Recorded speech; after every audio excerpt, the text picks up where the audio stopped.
People, deluded, I'm back again. Good morning, and I hope you're all doing well and safe. Extra good morning to those over in the UK. It's 9:40. I'm well aware that a lot of you are probably at your desk dealing with your work at the moment. Some of you might be commuting in, so hopefully I'm going to provide you with some content to get you through whatever you need to get through. Also, I'd like to say, people, I normally like to give you a sort of schedule or tell you when I'm going to start going live and things like that. But following last night, I was making vids like you obviously can't see, but behind me or where I'm looking to right now is my camera. So my camera is facing me. So I done the tactical review and stuff like that. And I just felt, you know what, I just want to go live, man. I just want to get my thoughts over with you guys. I don't really want to go down that route. So I thought, do you know what, why not? There's no rules, it's 9:41. Who says I can't go live? Who says I can't go live again today? Who says I can't go live tomorrow? I can go as live as many times as I want. But I hope you're all in good spirits, people. What I will say is it's Monday. Let's forget about the past. I'm not talking about Arsenal. I'm talking about yourselves. Let's just try and move forward. Let's not allow the baggage of last week to tie us down. It's a new week. It's a new opportunity to right the wrongs of last week and to have a better start towards moving towards your goals for early next year and trying to put into place this year. And now, in terms of Arsenal, it's the same old frustrations. It's the same old frustrations, as you guys already know. What I'm about to say, or probably say over the course of this live stream against Wolves, could probably be applied to our game against Aston Villa, our games against Liverpool and Manchester City, our games against Leicester, and obviously last night against Wolves. Now, once again, for any Wolves fans that might be here or whatever, congratulations to Wolves. Wolves did their thing. Man to a man, they did what they needed to do. They switched to a 4 at the back. You normally see that excuse used for Arsenal in that they looked unsure of themselves.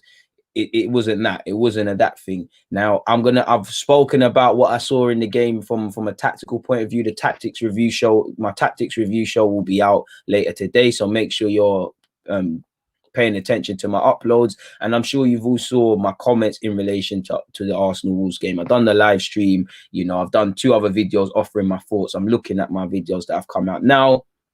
So I'm not going to go over the same old people. Please make sure you're hitting the like button. It's early morning. Big up the 25 people locked in. We've got some viewers over on Twitch. How's it going, DG? How's it going? At the end of the day, football means the world to me. Football is everything to me. Football is more important than life or death. Like you've seen, whether we win, lose, or draw, I'm still talking about Arsenal and things like that. Like I've watched the game twice. I'm probably going to watch it 3 times. But I can't change anything. In the same way it means the world, it's not that deep. When I look beyond football and consider what's going on in the world, my dude, I'm doing fine, man. But it's annoying in relation to Arsenal. And I can't help but shake this feeling. It's a bit of a madness. Like you said, health is first. Big up everybody locked in. Have the players down tools. Do you know what? I hear that, and I hear why people would say that, Bacon Man. But at the same time, to down tools, you actually have to have the tools in your hand. You actually have to be able to use the tools, innit? Some of our players, could they even be competent enough to pick up a tool? I wouldn't say they've down tools. I still think they're fighting for the manager. I just think the players are poor on their own accord, and the manager is doing poor at the moment. Early in the season, or better yet, last season, we was playing well. We was attacking. We was defending. Maybe that is the natural bounce that you get when a new manager comes in. People have to play for their spots, and the honeymoon period, and it's just gone down.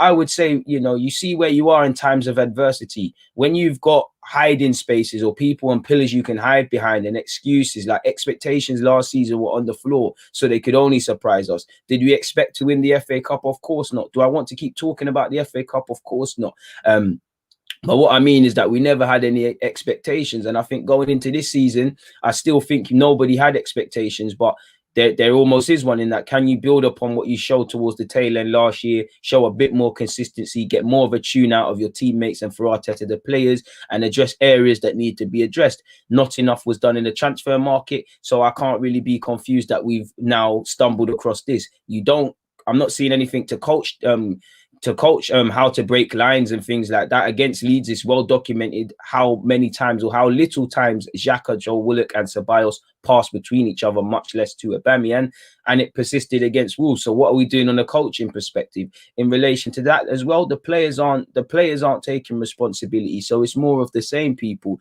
The players can talk until they're blue in the face before games, and after games, all I care about is during people. And I think like I said, I've seen nothing to suggest we're going to pattern it in terms of a tactical point of view, in terms of creativity. We wasn't brought in a man, and we're not using potential tools that we have available, whether that's the young Smith Rowe working his way back from injury or the exiled Ozil. Not that Ozil's a messiah, but at the same time, you know, you've shot yourself in the chest with this. You know, you've given yourself no pillar to hide behind, and the writing is on the wall. Do I think this team would be doing what should be winning league titles and the rest of it? Of course not. But nobody can tell me, as poor as these players are, we cannot get more out of them. There cannot be a bit more consistency. We shouldn't be playing like this and dropping more. We can get more of a tune. And like you see, in times of adversity, when you've got pillars to hide behind, when expectations are on the floor, like you saw when we won the FA Cup and things, they're on it. When there's expectation, like you saw this season, that people are expecting to see more of an improvement, you choke. You know, we always choke when we're the last to play as well. You watched obviously the Chelsea and Spurs game. You watched everyone. There's everybody else as well, people. We just haven't got the mentality. We haven't got the mentality to put consistent runs together. We're just not there. And the manager, I'm going to get onto Arteta, I promise you. But the players need to heed it. The players have to want to stand up to be counted. Against Wolves, I saw that. They played a new system. You know, how many times has Nuno played 4 at the back? You saw it with them. The mentality is not there. It's really not there. And obviously, it trickles down from the Kroenkes, because, again, you're getting what you pay for with the signing of Willian, with the lack of a creative man, with the lack of winning mentality, people. It all comes from the top. That is Kroenke. Whatever we say, there's been different managers, there's been different players. There's been one man constant. In relation to Arteta's faith in these players, he's going to live or die by them. Arteta's done some good since he's walked into this job. This season, I haven't seen enough of it. I haven't seen enough of your philosophy or style of playing, to the point where now I'm not seeing it, or what I projected I would see. I have to assume what I'm seeing in front of my eyes is what the eyes don't lie. You sometimes just have to see what's in front of you. So I have to assume that this is Arteta's Arsenal. Defensively, we're overrated. How many goals are we shipping? How many shots are we conceding on our goal? We're poor in the defensive transition, like you saw with the amount of times Wolves counter-attacked us with Adama, with Podence in the middle, and with Pedro Neto. You saw it. You know, just because we've improved a tiny bit doesn't mean we're good defensively. It's a fact. We're not good enough. I haven't seen Arteta really look to marry that in an attacking sense. The players are poor, and I'm not excusing none of these players, but not one individual player is playing well, so they're not excelling. So Arteta has to look at his tactics in relation to 4 at the back. I'm not going to complain with 4 at the back, but you know, like you saw with Nuno going 4 at the back, there's a specific reason. Okay, cool. We're decent because of how, whether we play 3 or 4 at the back, because of how I've drilled this side, we're all right in terms of defensiveness. So let me go with a 4 at the back sort of thing. Let me go with a 4 at the back. When you look at Wolves, did you see Wolves players look around and say, "Oh, we used to play in a 5 at the back. There's space here. I'm unsure." No, you didn't. You saw tactics from Nuno. You saw him release the shackles. Arsenal are freestyling it, man. Arsenal are freestyling it. I don't know what you're talking about, KD, because I'm criticizing Arteta right now, and I'm getting at him. I back Arteta. I want him to get it right, but I back my football club. I don't care if Arteta proves he's not the man and we need to get him. We need him to go. If Arteta proves he's the man, then it's good for us. But Arteta's not. The one thing I was looking at as a young manager, you're going to make mistakes. We all knew. A blind man could see Arteta was going to make mistakes, but learn from them and learn from them quickly. He's not. You can play 4, you can put 4 at the back and play a formation where it might be attacking, but what are you doing from a coaching perspective? You can tell all week Nuno worked on something, because this is we've only seen them play this back 4 twice this season in this game week, and you saw it. You could see what they were working on. What are we working at? What are we genuinely doing on the match? What are we genuinely doing on the training ground? I hear the talk. I don't see it. I really don't see it, and it's frustrating. And for me, with Arteta, you need to ask yourself questions. Obviously, injuries have played a part, but Jacko and Ceballos, they should want to play well for themselves. One wants to go and play for Madrid's and always talking about it, and he's got the Euros as well. Jacko is not in the team. They didn't repay your faith. I know there's injury, so we have to use what we have, whether I agree with it or not. But what did either player do? Either player should have wanted to play well purely because, you know, they want to play and be in the starting lineup. Neither did well enough. And you're the one playing them out there. But if you look at it, how many passes are Jacko, Ceballos and Joe Willock making between the three of them? That's a result of the system that Arteta is deploying. How many times are they finding Aubameyang? I am not excusing Aubameyang, because Aubameyang was woeful yesterday, you know, and I saw him look like he weren't interested really and truly. And I'm not the man who says that. So I don't understand it. And for me, with midfield, Mikel Arteta, you was a central midfielder. So that should be an area of even more concern. You have to improve everywhere. You look at Chelsea, they've improved defensively, you know, keeping clean sheets and whatnot of recent. But Lampard's a midfielder. Admitted immediately, you can see what they want from their midfield. Arteta's been here almost a year. You know, I'm not asking him to look like Barcelona or defend well. I want to see building blocks. You know, and I've seen moments where we've won big games and we've shown togetherness. Like even when he first initially took over against United and Chelsea, we beat United, but it could have won a different way at home. And Chelsea, we threw it away in the last 15. I saw tactics. I could say, okay, cool. The players let you down in the last 15. It's a bit of both, man. It's a bit of nonsense. Like it's just, we're defeating ourselves. Like we are defeating ourselves. You got Aubameyang crossing the ball for people shorter than him in the first minute. Not one of our crosses statistically is hitting a man. You know, there's no invention, there's no intention, there's nothing to suggest we're working on anything on a match day. As good as Wolves are, as good as Villa were, as good as Leeds were, as good as Leicester were, you know, take nothing away from these teams, but you're looking at and their game plan and how they set up. But when you move it away from them, Arsenal have done a million things wrong that have contributed in that defeat. And for me, with Mikel Arteta, he's lost the tactical battle against credible managers way too quickly. Against Villa and Wolves, we started slowly. We was reactive. He didn't react to that. Wolves are a goal up and they're making saves. We're waiting until 80 odd minutes or something to bring on Lacazette, out of form Lacazette as well. So what is it said? You know, he's gone against Nuno, he's gone against Bielsa, he's gone against Rodgers, and I don't really put Dean Smith, with all due respect, in that caliber of their managers that I've said prior, but throw him into that. You know, we have been poor. He's failed to react he's been coached and tactically outdone by all of them people. It is crazy. Like it is crazy. It is crazy. I hear that, Tom. I hear that he can only work with the tools he's got, but is he getting the best out of the tools he's got? Whether you rate, you know, all of these players, I'm not going to say individual names, whether we rate or don't rate them or think they're good enough or whatever, are we getting the best out of our tools? Because no one can tell me we shouldn't be more consistent. We shouldn't concede the goals to this level. I'm not saying we should be up there, but how many games have we lost where typically it's not necessarily the fact of the other team's been amazing and individual quality is shine, take nothing away from these defeats, the people who beat us. We've contributed it. We've got a manager that's not showing any tactics and showing us, you know, I have to assume that we're a badly coached side because I'm not seeing anything from him. And we've got players riddled with mistakes. You know, someone like Leno, there was deflections, and I'm not trying to scapegoat him. But he makes that mistake frequently. You know, David Luiz will make a mistake frequently.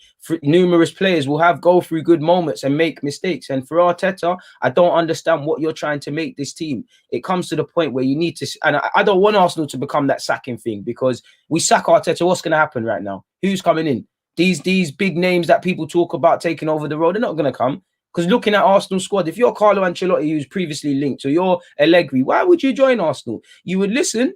You know, you would listen because it's Arsenal Football Club. But when you get down to the nuts and bolts, you're not going to sign because you're not going to be given the necessary cash or the means or be surrounded by this necessarily the right individuals to turn this around, people. You're not. That's why we're in this. That's why we're in this position. But at the same time, Arteta's man management, based on what he's telling us and what he's doing, isn't good enough. He's starting fair enough. Willian got assist, but he's starting Willian. He's starting Jacko. He's starting Ceballos. He's starting Ceballos, and these man, they are not repaying his faith. It's as simple as that. And it's got to the point where he's getting at himself. He's shooting himself in the foot, really and truly, you know. What as you said, Edmund Leesia said, I hear you about the tools, DG, but fans in general rate Leno, Tierney, Holding, and that's 4 of the back 5.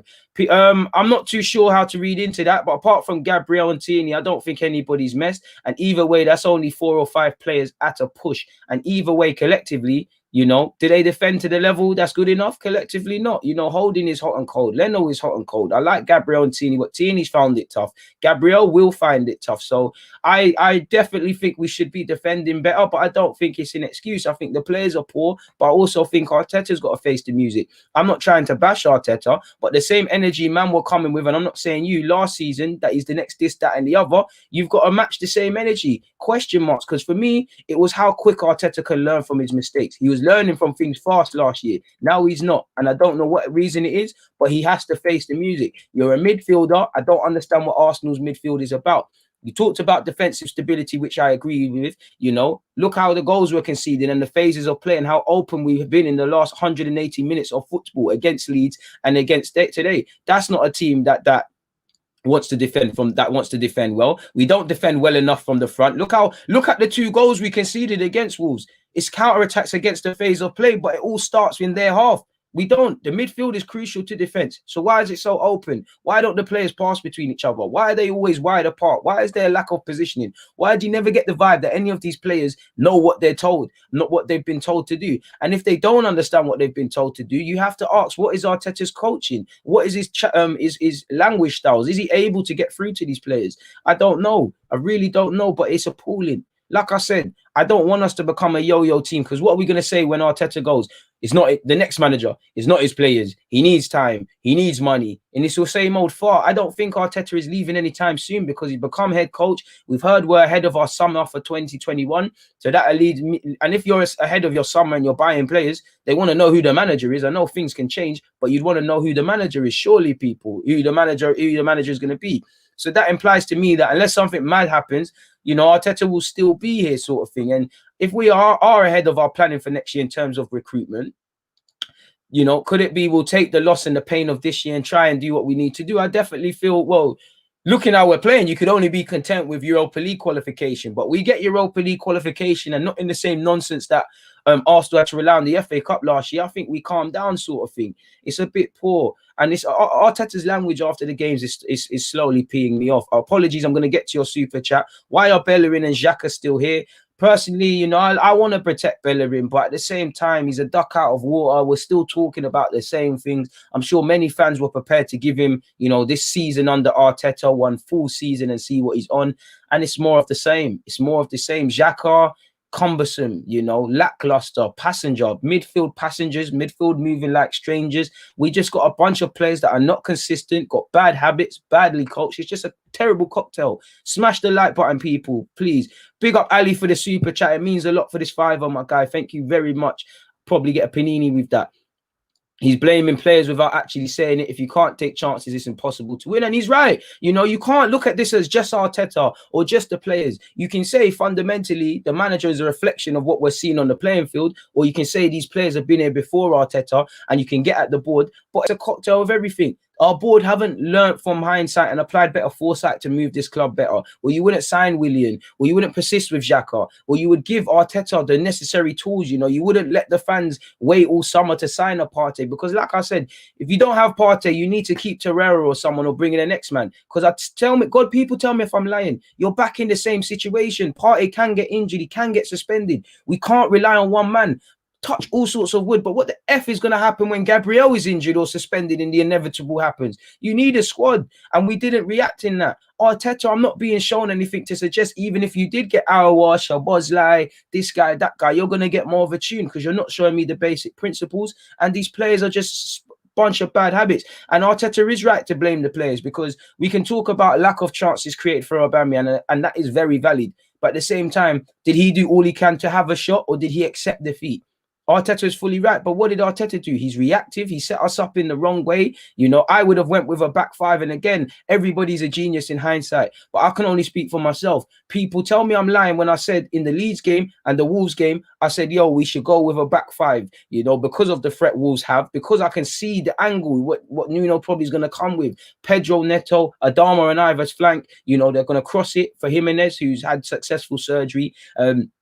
Go with a back five. If you're going to go with a 4, be on the front foot. If you're not going to defend well with a 5 at the back, the age-old saying, attack is the best form of defense. You know, go and attack, go and press, go and make it easy harder for Wolves. Wolves were never in doubt from start to finish, like against Villa. They weren't tested. It's as simple as that. So when attack is not the best form of defense, we're not defending well. We're doing this half and half thing, and this is why we're poor. What are we doing? Are we trying to do too much on a training ground? So ultimately, we're doing nothing. The hell is going on, sort of thing.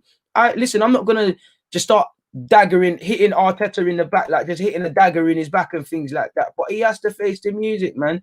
I'm very worried, Kareem. I'm very worried, you know. Sam Allardyce, you're going to get blocked if you carry on with this dumb crap. We're not here for that. You know, Dark Angels, I'd assume you're a Spurs fan. Can't wait to play on Sunday. Going to be another loss for you lot. And you know what? I hope you eat humble pie. I hope you look stupid in a week to come. But I can't back you. I can't blame you for having confidence. Teams are playing Arsenal. If you don't walk away with 3 points, kicking yourselves. Sheffield United and Fulham probably the worst teams than us this year. We're playing poor. The team are a bunch of pretenders, and there's no hiding place. You can do it every now and again against a United or in a cup or in the FA Cup, but there's no hiding place, people. There's absolutely no hiding place. Big up yourself, Arsenal Queen. Please make sure you're hitting the like button. Big up yourself, Narco. I'm well, man. I'm well. At the end of the day, I got my health, man. I can't complain. They've been horrendous, man. We don't understand why Saliba's not involved. Pepe's not involved, but you had the Pepe staff. You've got Mesut Ozil. And for me, you know what? I'm not saying Mesut Ozil plays and creative issues are solved, but you can see these things coming. You're not including Mesut Ozil in the squad. You're not showing us from a coaching perspective there's going to be more creativity. You're not bringing man in.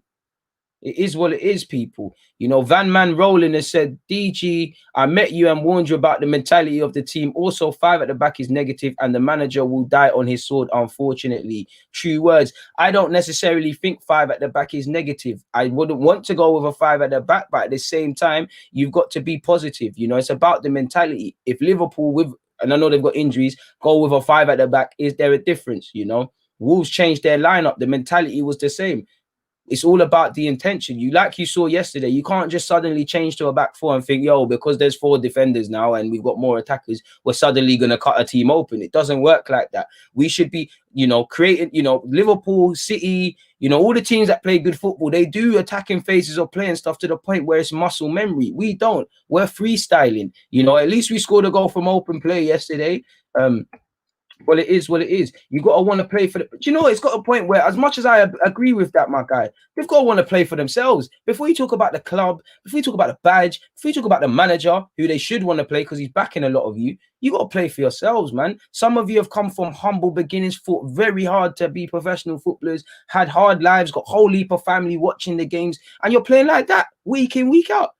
You're not playing for your name on the back. You know, whatever your name is, that family name, you're not playing for them. You're not playing for the hardships that your mother put you through to get into this position. You don't care. So if these players are not playing for themselves, how can I talk about playing for Arsenal Football Club and playing for Mikel Arteta, who's been here 2 months? Them man, they are not playing for themselves. You know, they're not playing for themselves. Big up Ali for another super chat. He said, fans get caught up on the name of our club, strip that away and the history and look purely at the players and their ability. We're a bottom half team. You know, we're a bottom half team because we're not consistent. I don't think this team is a top 4 team, but it's definitely a team that can definitely not drop as much points, definitely give fans a bit more something to think about. You know, it's the bro, defend Arsenal Queen's right, defending is suspect. It's mad. We're overrated defensively. Let me quickly reel up our fixtures. You know, everybody talks about we're solid defensively, we're this, that, and the other. Yeah, there's been an improvement, but we've been woeful, people. You know, you've conceded 2 against Wolves, you conceded 3 against Villa, and admittedly, people, I don't know why Google always does that. It doesn't let me scroll up. So let me look on my actual phone.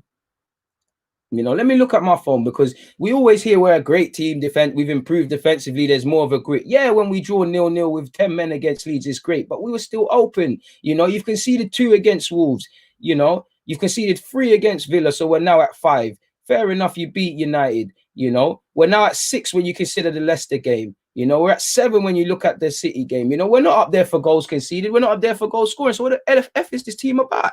What are we trying to do? You know? And it's, for me, it's the hope that kills. It's the hope that kills. It's.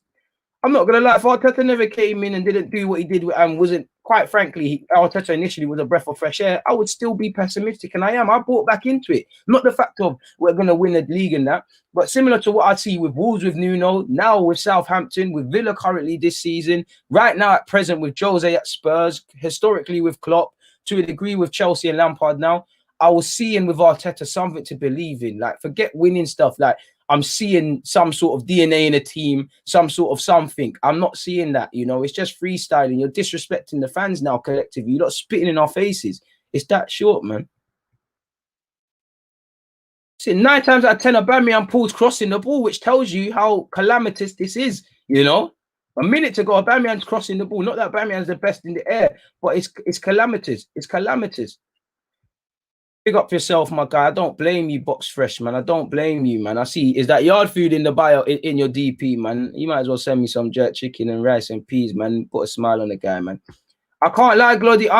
I'm blaming both. I've got more faith in Arteta than some of these players, but I'm blaming both. You can't just I'm not saying you are, but you can't just wholeheartedly back Arteta and scream trust the process. You know what process is there right now? What process? Because I'm not seeing building blocks. The players are poor. I don't think we can always blame the players. Can't always blame the manager. It's a marriage between the two. And for me, both of them, everybody can go.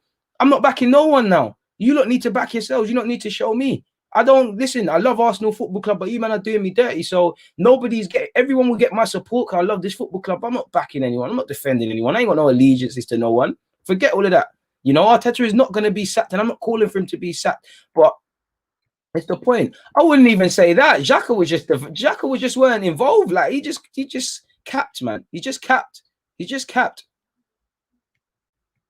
The players must take responsibility. But the same way, when we was winning, you know, man weren't saying the players first against Liverpool or against City or against Chelsea or whatever last season. Man was saying, oh, Arteta's come in, man management's been great, the system, he's got a plan. So why are we the last to look at Arteta? Why is it, I'm not saying you, but why is it almost a crime to suggest that Arteta is moving bookie or to say he can improve in things? Nobody's saying, you know, we're not joining the bashing brigade, but it is what it is, man.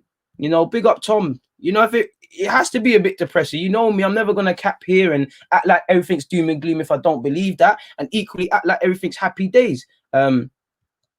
Everything happy days. I'm not going to get that. You know, I'm going to call it for what it is. The ceiling could be sixth. It could be top four if you put more consistent runs together. You look at United and Chelsea last year. Did they deserve to get top four? The problem is we have no consistency and we're calamitous. I even think you're being generous to us saying sixth. You know, I'll take sixth right now. I think it's more of the same from last year, my dude, man. You know, and you've got Spurs. Stand up to be counted, but we wanted to see a reaction against going into the game against Villa. We said international break. You don't want to go into it losing. Okay, cool. We lost it. After the international break, go and put a run together. Go and get a win. We didn't see it against Leeds, and you're not seeing it again. Josh, Marcelino, Allegri, Sarri, Poch. You know, Poch and Sarri might listen. All of them will probably listen, but they're not going to be given cash to fix this. Pochettino, you had this similar sort of thing at Spurs where you hit a ceiling. Why do you want to go over this sort of thing again when there's other roles? Sarri, he might listen, but again, the cash. Allegri, again, when you're saying I need 50 million to buy a creative midfielder, you don't want to hear you have to sell this and do that and the third. You know, Marcelino, I'm not really sure on that, man. Listen, I'm gonna back Arteta for now, but you know, it's if he leaves, I'm not gonna cry. And right now, you have to say no. Like, I'm not being shown anything from a coaching perspective. And for me, I'm clearly the Kroenkes could have done a bit better. Clearly, he needs money. Clearly, we need to sign players. But to a degree, you know, we need to understand that at the same time, coaching was a big part of this role. The same thing I said about Emery. You've got to improve players. You've got to kind of work with what you've got. You know.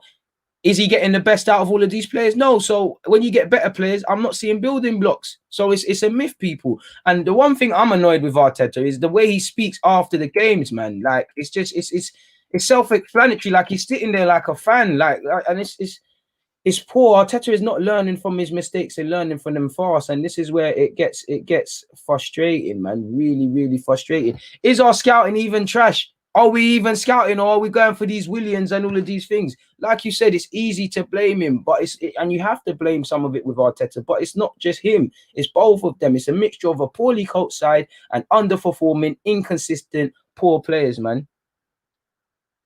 That's it. We ain't got the peas like United or Chelsea to say, "Yo, new manager comes in." Like, imagine, just use me as an example. Deluded comes in. I'm Arsenal's new manager right now.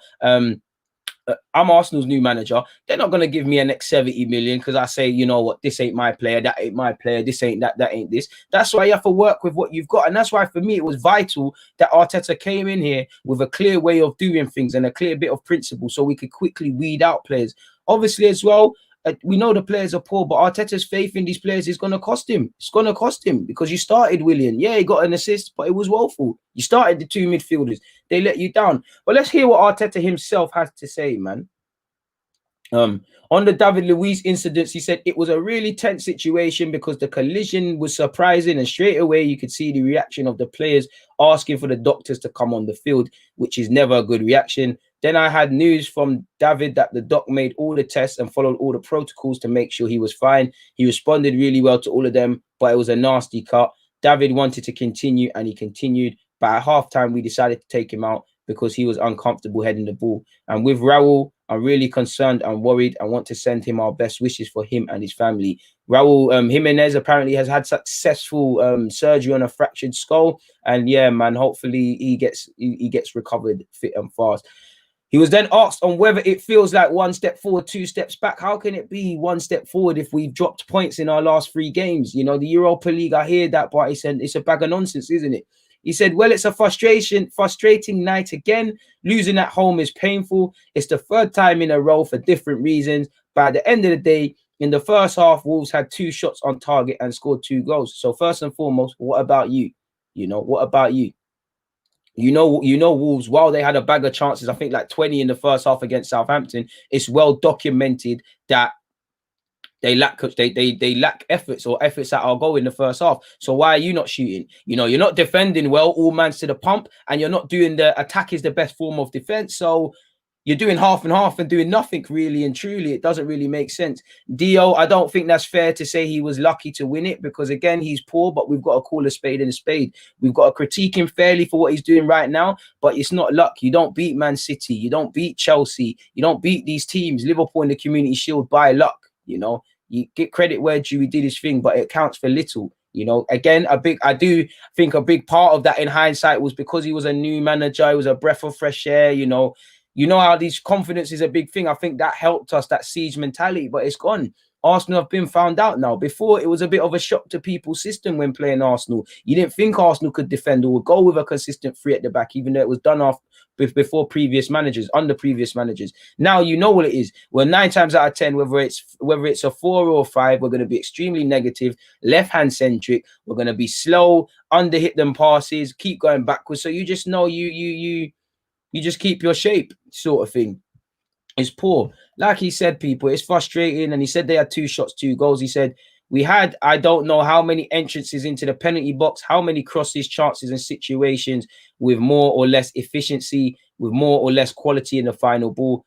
You know, you're talking about efficiency, creating chances and final ball, and you've not included Mesut Ozil. You said your own fucking self, Mikel Arteta, 25-man squad, it's a shame you have to leave him out. If the board are bullying you to leave him out, go and make sure you have another creative man, or make sure you make sure tactically you're able to create create chances, or we're in this position and you haven't got a leg to stand on, people. So as much as the players are poor and they've got to take responsibility, the lack of creativity is down to you. Statistically, against Leeds, how many times did Jacko, Ceballos and Joe Willock pass together? You have the analytical data available to you, Arteta, so you know better than anyone. Yet we saw nothing to mitigate against it. I know our fixture list has been hectic. I know we've had big games, so we might have not been able to work on things going into it. But what I would have liked to have seen, definitely after the international break, is a bit more of an improvement and a marrying the two. I wouldn't have minded if he went with a 5 at the back, as long as the intention is to go forward. Arsenal's intention is not to score goals, really and truly. That's why Aubameyang's poor in his own backyard of his own back. But we're also poor. It's ridiculous and it's frustrating. Like I said, Arsenal have no divine right to get top 4, to win games, to do all of these things. But for me, myself, I just want to believe in my team. I just want to be like I said, with Southampton and all these teams, Spurs right now, Leicester. I just want to believe in my team on a Saturday or Sunday. I just want to know what I'm getting. One week we're getting, you know, in true Arsenal fashion, I don't think we're going to win, but it wouldn't surprise me if they turn around and beat Spurs in the same way they beat United. And then the next 2 games after that, they lose.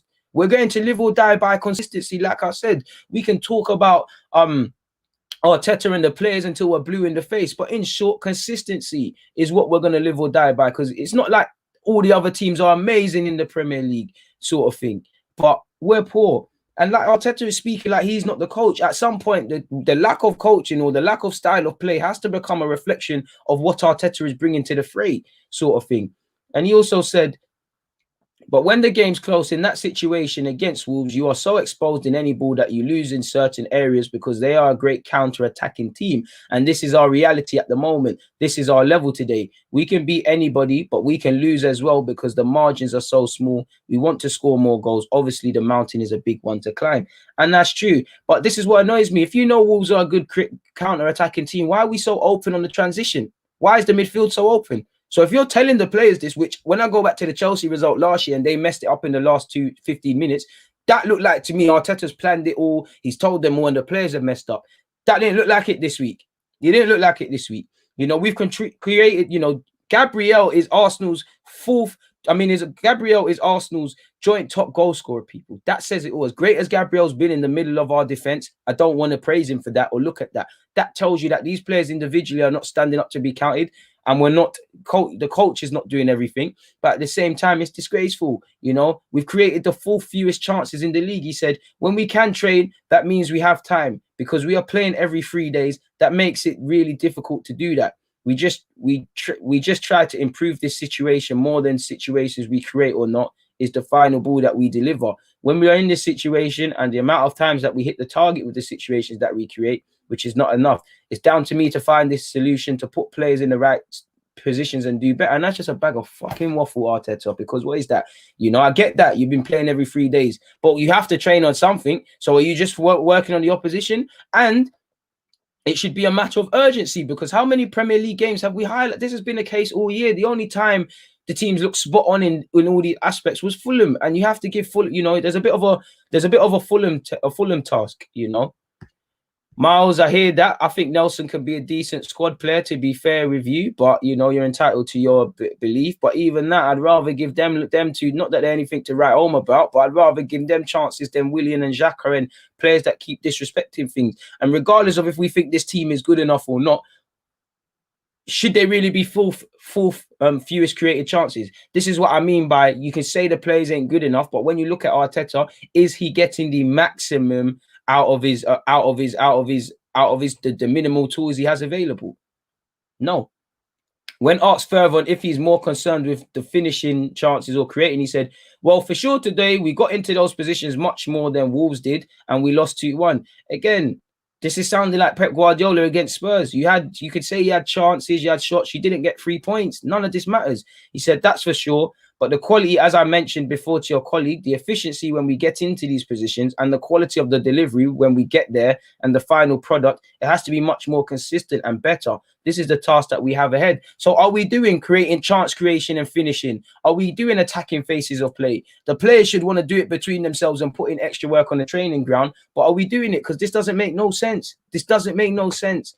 This does not make sense. And if he was asked on if he's concerned for his position, he said, it's something that the day I decided to become a coach, I knew that one day I'd be sacked or I would leave the football club. I don't know if that will be the day I sign my contract or in a month's time or in a year's time or in 6 months. So I never worry about that. My only concern is to get the best out of the players, give them the best possible service to the club and become better and better. I know one day I'll get the sack, I will leave, but I don't know what or when that is going to happen. And for me, that's appalling as well, Arteta, because you're talking about it's down to you. You're talking about you need to learn. We've been playing the same games and we've been doing the similar stuff. Surely your analytical teams, when they're reporting the analytics to you, yeah, they're telling you the same things that are happening week in, week out. Is this any different from Villa, from Leeds? It's no different. You're getting these, so you're not learning. You know, you're not learning. You're not helping yourself. You don't want to. I have to suggest now that you don't want to coach attacking phases of play because you've shown a reluctance. You're not of the belief of you're not of the belief of attack is the best form of defense. You're not being rigid because these players wouldn't make these schoolboy errors in defensive phases of play. It's a bit crazy, man. It's a bit crazy. Where's the accountability of the owners? As mentioned earlier, Big Cell, fundamentally, that's where the blame lies historically for why Arsenal have been here. You know, when you want to get rid of something, you don't strike the shepherd. I mean, the sheep, you get rid of the shepherd. You know, if you get rid of the shepherd, the sheep won't be able to survive, because at some day there won't be any food and whatnot. You know, Arsene Wenger, Gazidez, Sanye, Vinay, Arteta, these are all sheep. You know, sheep can't survive without someone looking after them to get it, sort of thing. So fundamentally, it lies with them. There's been different players, there's been different managers. Saying that, you know, I can't just sit here and look at and say Kroenke, you know. Looking at that game yesterday, is it a Kroenke thing? Historically, through the lack of management, of course. But is it a thing where we can just sit here and talk about the Kroenkes? And I don't get it. You know, there's no attacking phases of play. You're talking about being efficient. What are you doing in terms of efficiency? Goals win football matches. It's as simple as that. It's as simple as that. Non-existent. And this is the danger with relying on one single player. This is why I said, as great as Partey is, we can't be relying on man. You know, there shouldn't be a massive drop-off when there's not several players involved. We've got our lowest points tally as well. And he said it's very worrying. As you can imagine, you expect other things to happen. We've lost games in many different ways, but in the end, we've lost them, and that is our reality. That's all that fucking matters. Nothing else matters. You lost the game. After a few more games, the table will tell you where you are and how much you deserve, and clearly we have to improve. It's nowhere near good enough for this football club, and we have to change things dramatically. You said this week in, week out.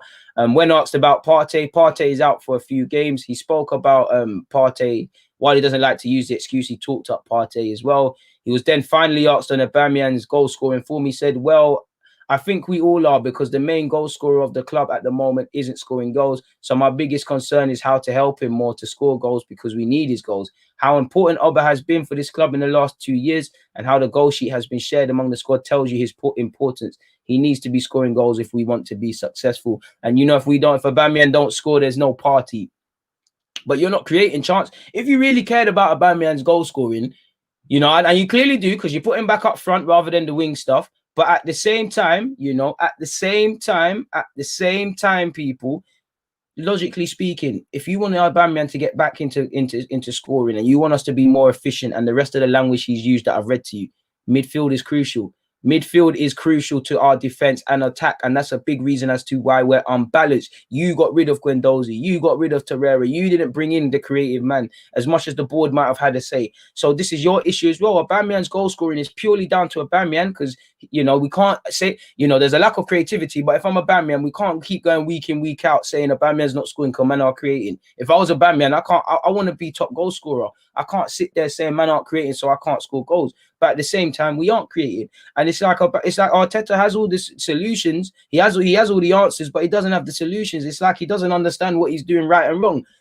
And I think it's very disgraceful how they rolled out the young Joe Willock to speak to the press following that result as well. You see how the experienced players go hiding. If we won that game, all them experienced players would be out there speaking, saying we showed fight and whatnot. They weren't there, you know. Like Joe Willock said, we're not playing well enough as a team at the moment. It was very disappointing. You never want to lose at the Emirates or in any game. But I feel like in the first half, it wasn't good enough. We're not playing well enough as a team at the moment. And we need to stick together and bounce back from this quickly. I don't think it's clicking enough. And there's not enough fluidity in the team. We need to sort this out as quickly as possible to fight for the position and we want to fight for. So again, you know, first things first, if there isn't no I've heard efficiency, I've heard fluidity. Arteta, that is down to Arteta. What is he coaching into them? And also for the players, what are you doing? Is there any extra work you're doing when you're not doing collective training? Are you working on phases of play?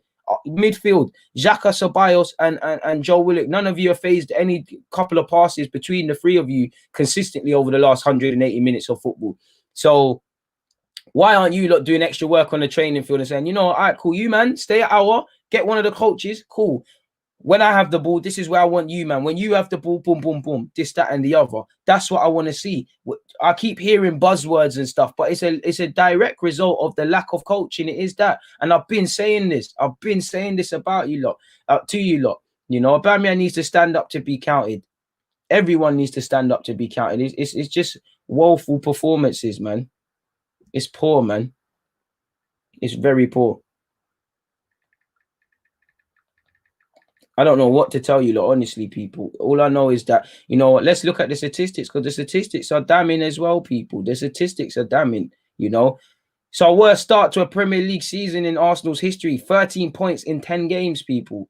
You know, We never had there was no shots on target in the second half against Wolves when we're meant to be chasing the game. We're chasing the game. Aubameyang in the last minute is crossing the ball. We're chasing the game and we're not shooting. We're a special team where you've got your striker crossing for people smaller than him when you've got a team chasing the game and you're not shooting. And what does this tell you? That we're badly coached, that we've got bad habits, that some of these players are poor and there's a lack of coaching. But it also tells you people have found out Arsenal. Arsenal have been found out, people. People know you get 11 men behind the ball. You remain compact. Yeah, Arsenal will have couple near misses. They're putting a couple of crosses, but the crosses will be overhit and underhit. When you get men behind the ball, they just go backwards and be ridiculously patient, and you won't get anything. The bulk of their attacks is going to come down the left-hand side. Ironically, we scored from the right, and we know they're going to be poor in the transition. Arsenal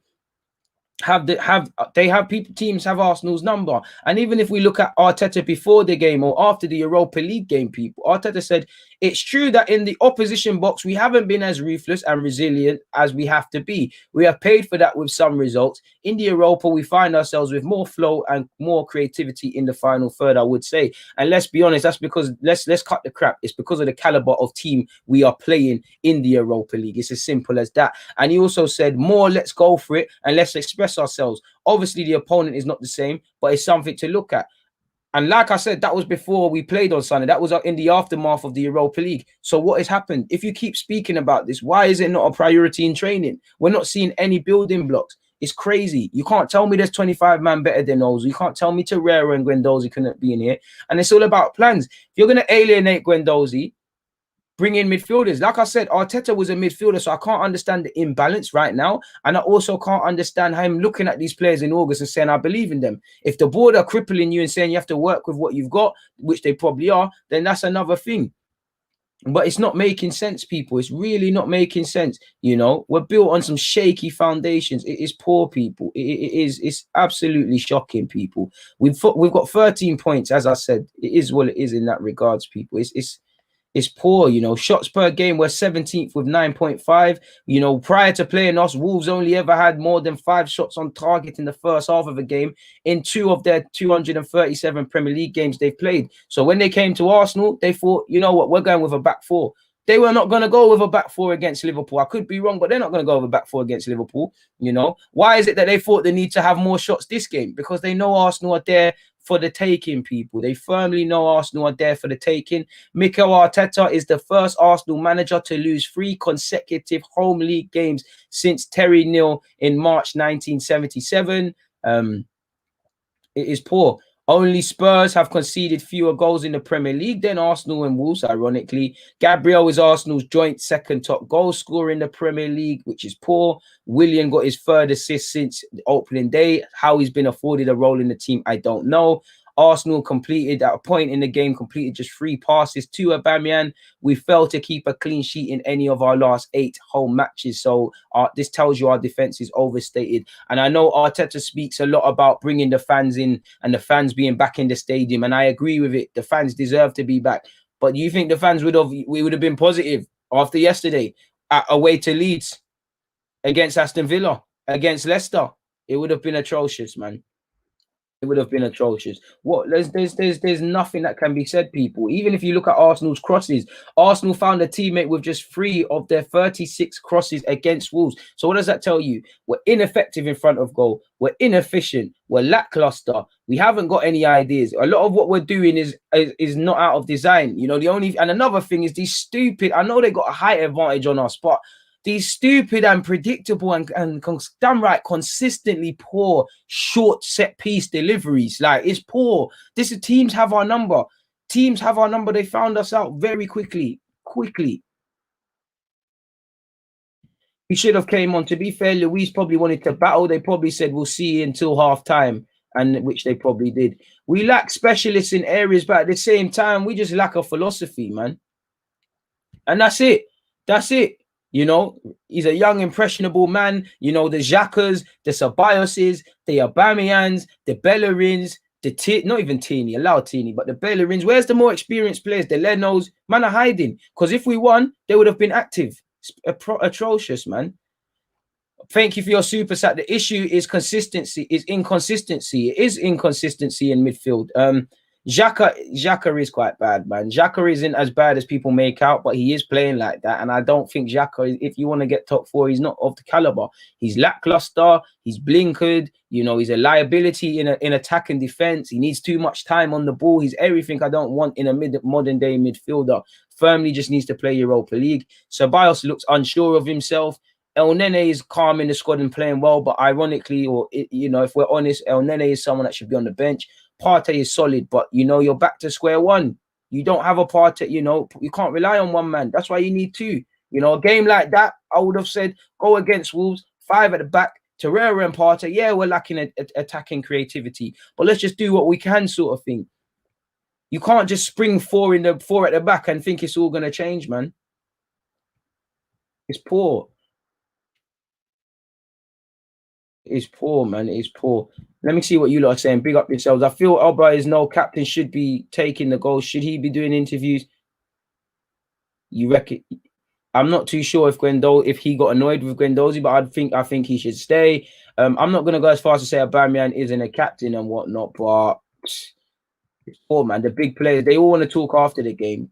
They don't want to talk during it, man. We're retirement FC. You get what you pay for. You make cheap mistakes. This is what happens, people. You're relying on Saka, where yesterday Saka was poor. He showed his age. 9 times out of 10, he's great. Where was Willian? Where was Aubameyang? And for me, a bag of reasons I'm annoyed, because these players are not respected. Arteta is not, you're not respecting yourself with starting them. And if you're Jacko, Ceballos, Willian in particular, Bellerin, you shouldn't be starting. The world doesn't want you to start. But matter of fact is the only opinion that matters is the manager. Go out and prove the manager right. Be put in the headlines for the right reasons. Instead, it's more of the same bullshit. Pardon my language. Big up yourself, champ. Please make sure you're hitting the like button. And to be fair for Joe and Saka, I saw them try, but they're young kids. They're looking around and nothing's happening. Strictly Football said, but DG, there's much more Arteta can do. I agree. You can't just say it's the players, because you can't say Arteta is getting the maximum out of the poor tools he's doing, or he's deploying a game plan where you can say, cool, he's been dealt a shorthand. Because I'm sure if many people could see that from Arteta, you could see that, yeah, there's a way of playing. We're playing decent football going forward. We're defending, but these players aren't good enough and the cheap mistakes are costing them. You can turn around and say, cool, the board have shortchanged him. They have shortchanged the fans and him as well. But it's not as white and black as that. Can you honestly say if he gets Aouar, if he gets Szoboszlai, he gets another centre-half, he gets every sort of name we've been linked with in recent weeks, we're going to play better? Yeah, there's better players, but is it going to make sense? Let's be fair. There's been moments Aubameyang 9 times out of 10 has stood up to be counted. This season, he's been poor. You can't rely on past laurels, but we have to keep it true, man. We have to keep it true. Joe has said last season, and now it's dried up and we're struggling. And that's the thing, as when you're like Aubameyang, you're gonna like Spurs are gonna rely on Kane for scoring goals. We're gonna rely on Aubameyang. Sergio's gonna be relied on at City, and you get it. You're gonna rely on these top players. But it goes back to what I'm saying with Gabriel and with Partey. We can't just rely on one man. The squad, you get it. These are quality players, but there shouldn't be a massive drop off when these guys are not involved or having a bad day. And we're back to square one. We've got no one sharing the burden for scoring goals. We've got no one offering anything in midfield. We shouldn't even be speaking about Ozil. We should be saying things where like, okay, he's playing Joe, but why is he not playing Ozil? Why is he not playing this guy? Why is he not playing that guy? At this point, you might as well write off the season and play the young players. He's not good enough to lead our midfield. Doherty, you're buzzing. Right back. Come on now, fix up, man. This is it. They've hung him out to be tried, but at the same time, he knew the role he was working with. He knew what the outlook of, because we heard for months before the transfer window. What did we hear? We're ready to react in 3 or 4 different scenarios. Arteta knew of their plans of marginalizing Ozil. He knew Torreira, Guendouzi, if he might have even had a plan in getting rid of these players. He knew with the Saliba stuff. We didn't just wake up when these things became headlines and say we're moving people on. We didn't. He knew it, and he didn't mitigate against it. He didn't do anything in a coach's perspective. I said it last summer. I said, cool, pre-season, this is where I want to see us really cement attacking bits of play. We haven't. So how can we be surprised that we're in this position? Poor, man. There isn't much you can do with this squad, but I will say it once again. That's an excuse. Are we getting the maximum out of this side? Is this side, has it got a better enough players to get more of a better result against Wolves, against Leeds, against Villa? It's not good enough to do anything beyond top 4, even that is a myth. But let's not act like it's like we're using Sheffield United squad. It's a poor squad, but it's good enough to do a lot better. Like let's be real. Let's be real. It is criminal shady, and there's not a leg to stand on when things are happening. And even yesterday, when David Luiz was on the field and Gabriel, you know, why am I seeing them be the most creative players? Again, the players are hiding and should be ashamed. They need to stand up to be counted. But again, this happens via design. There's a lack of emphasis on things like this. It's poor, man. Mindless crossing, bro. Mindless crossing. We're not hanging on to possession because what are we doing with it? Possession is 9/10 of the law, but it's what you do with it. You know, we're just freestyling. I don't think there's a plan other than trying to stop the opposition, which we're not doing it.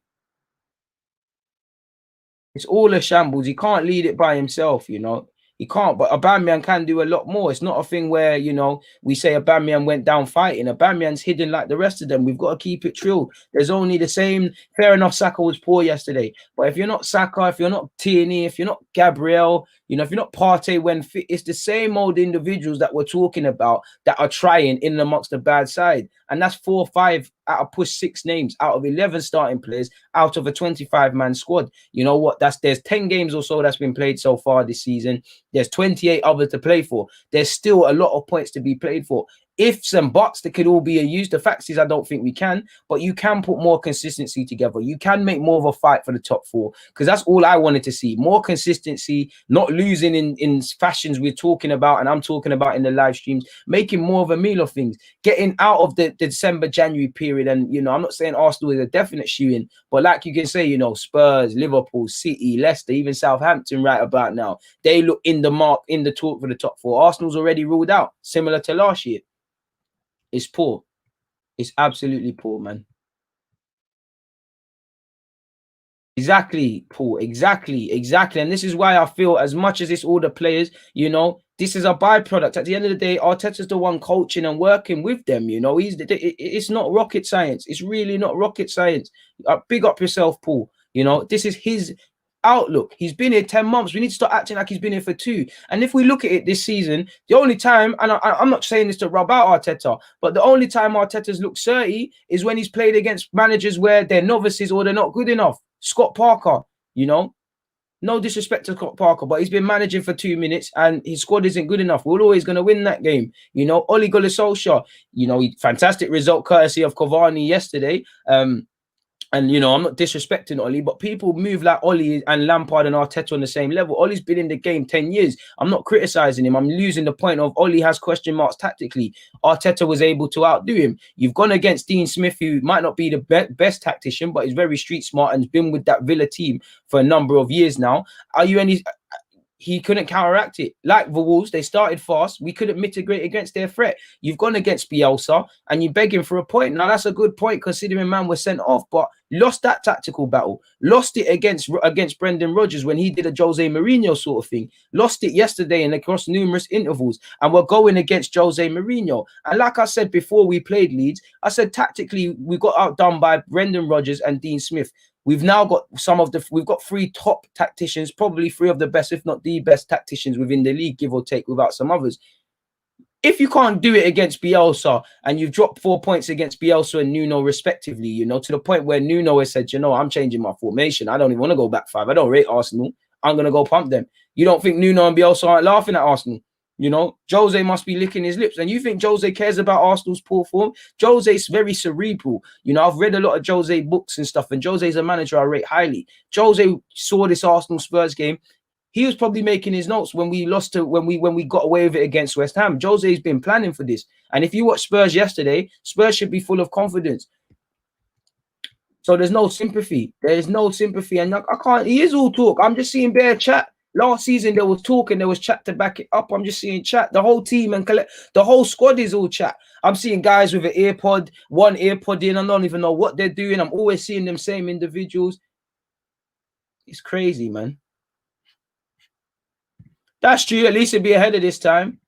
Don't you think Arsenal lied to Oba? Probably did lie to him and say they're going to bring in players. Don't spam, though, my guy. Please don't spam. Probably did lie to him and tell him things are going to happen. But at the same time, he was poor. Moderators, please pattern. I can't lie, my guy. You're messing up I've answered your question. You're messing up the live chat for everybody. You keep spamming, you're gonna get out of here. But everyone's allowed one.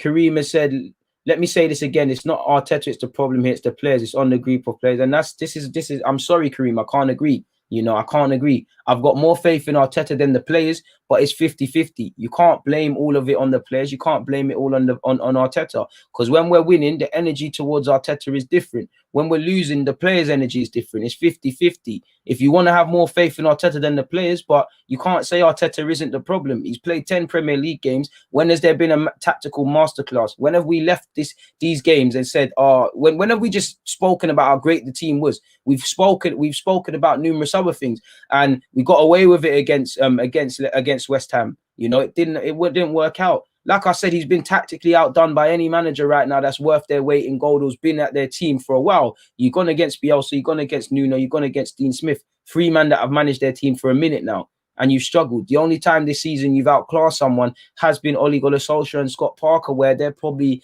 towards the lower end of the table when you're talking about top managers or tacticians. So, Kareem, while I see where you're coming from, I can't agree, man. Gid, I agree. The players are rubbish. I want him to do well. Exactly. Exactly. And Gid has said it. I'm not even going to add anything onto it, Gid. You said it. Dominated, bro. Dominated. We're begging them. Bro, unless you're going to play Saliba at centre-half, then I'm not a key of it, man. I'm not a key of it. At this moment in time, we could do a lot worse. I don't really care for Cedric, but at this moment in time, Cedric's got to be better than Bellerin. Same for Maitland-Niles. Saliba can't be any worse.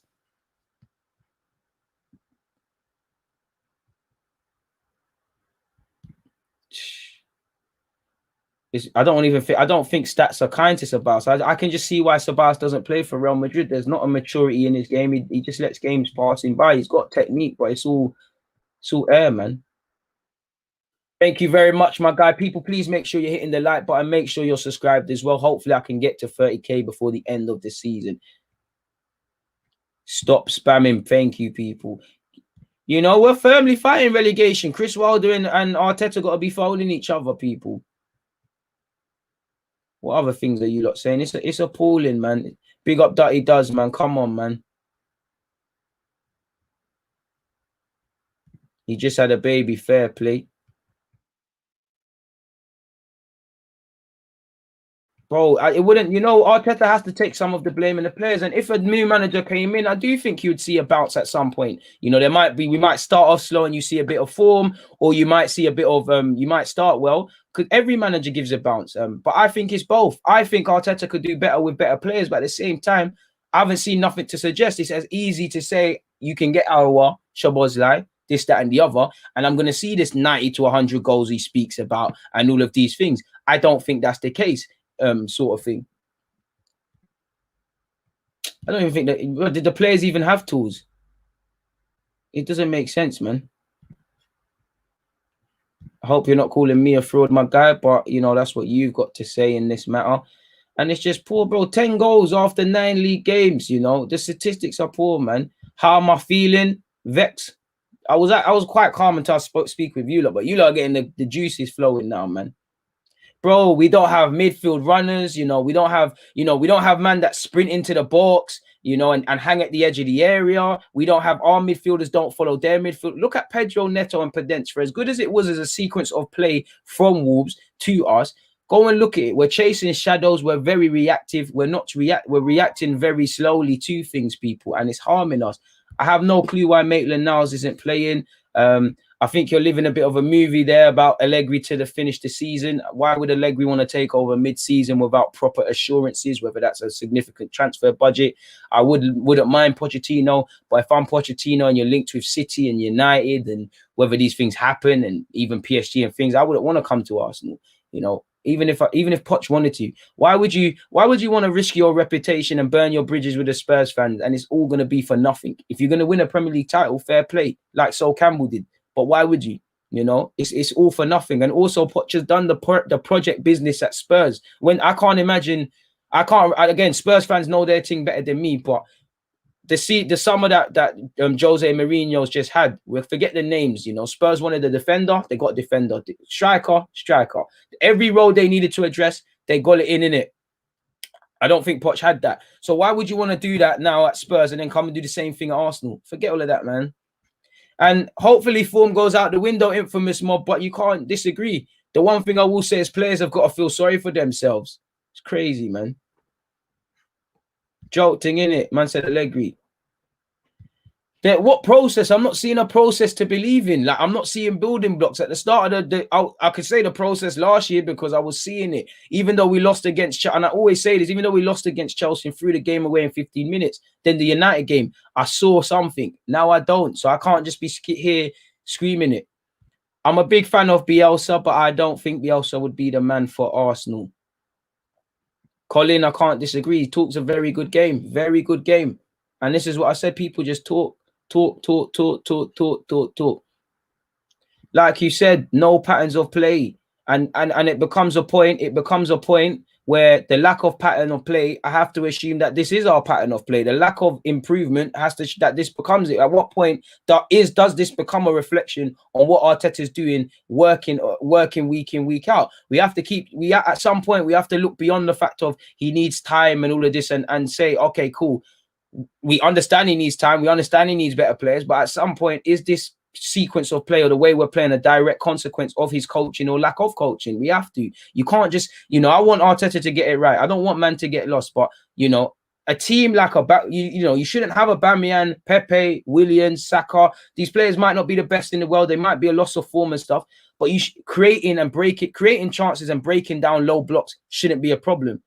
Not only can't we break down low blocks, our intention on the ball makes it harder to. So what is that being said in terms of coaching? Like I said, simply put, are we getting the maximum out of the limited tools we have available to us to suggest that it's just purely the players or it's just purely Arteta?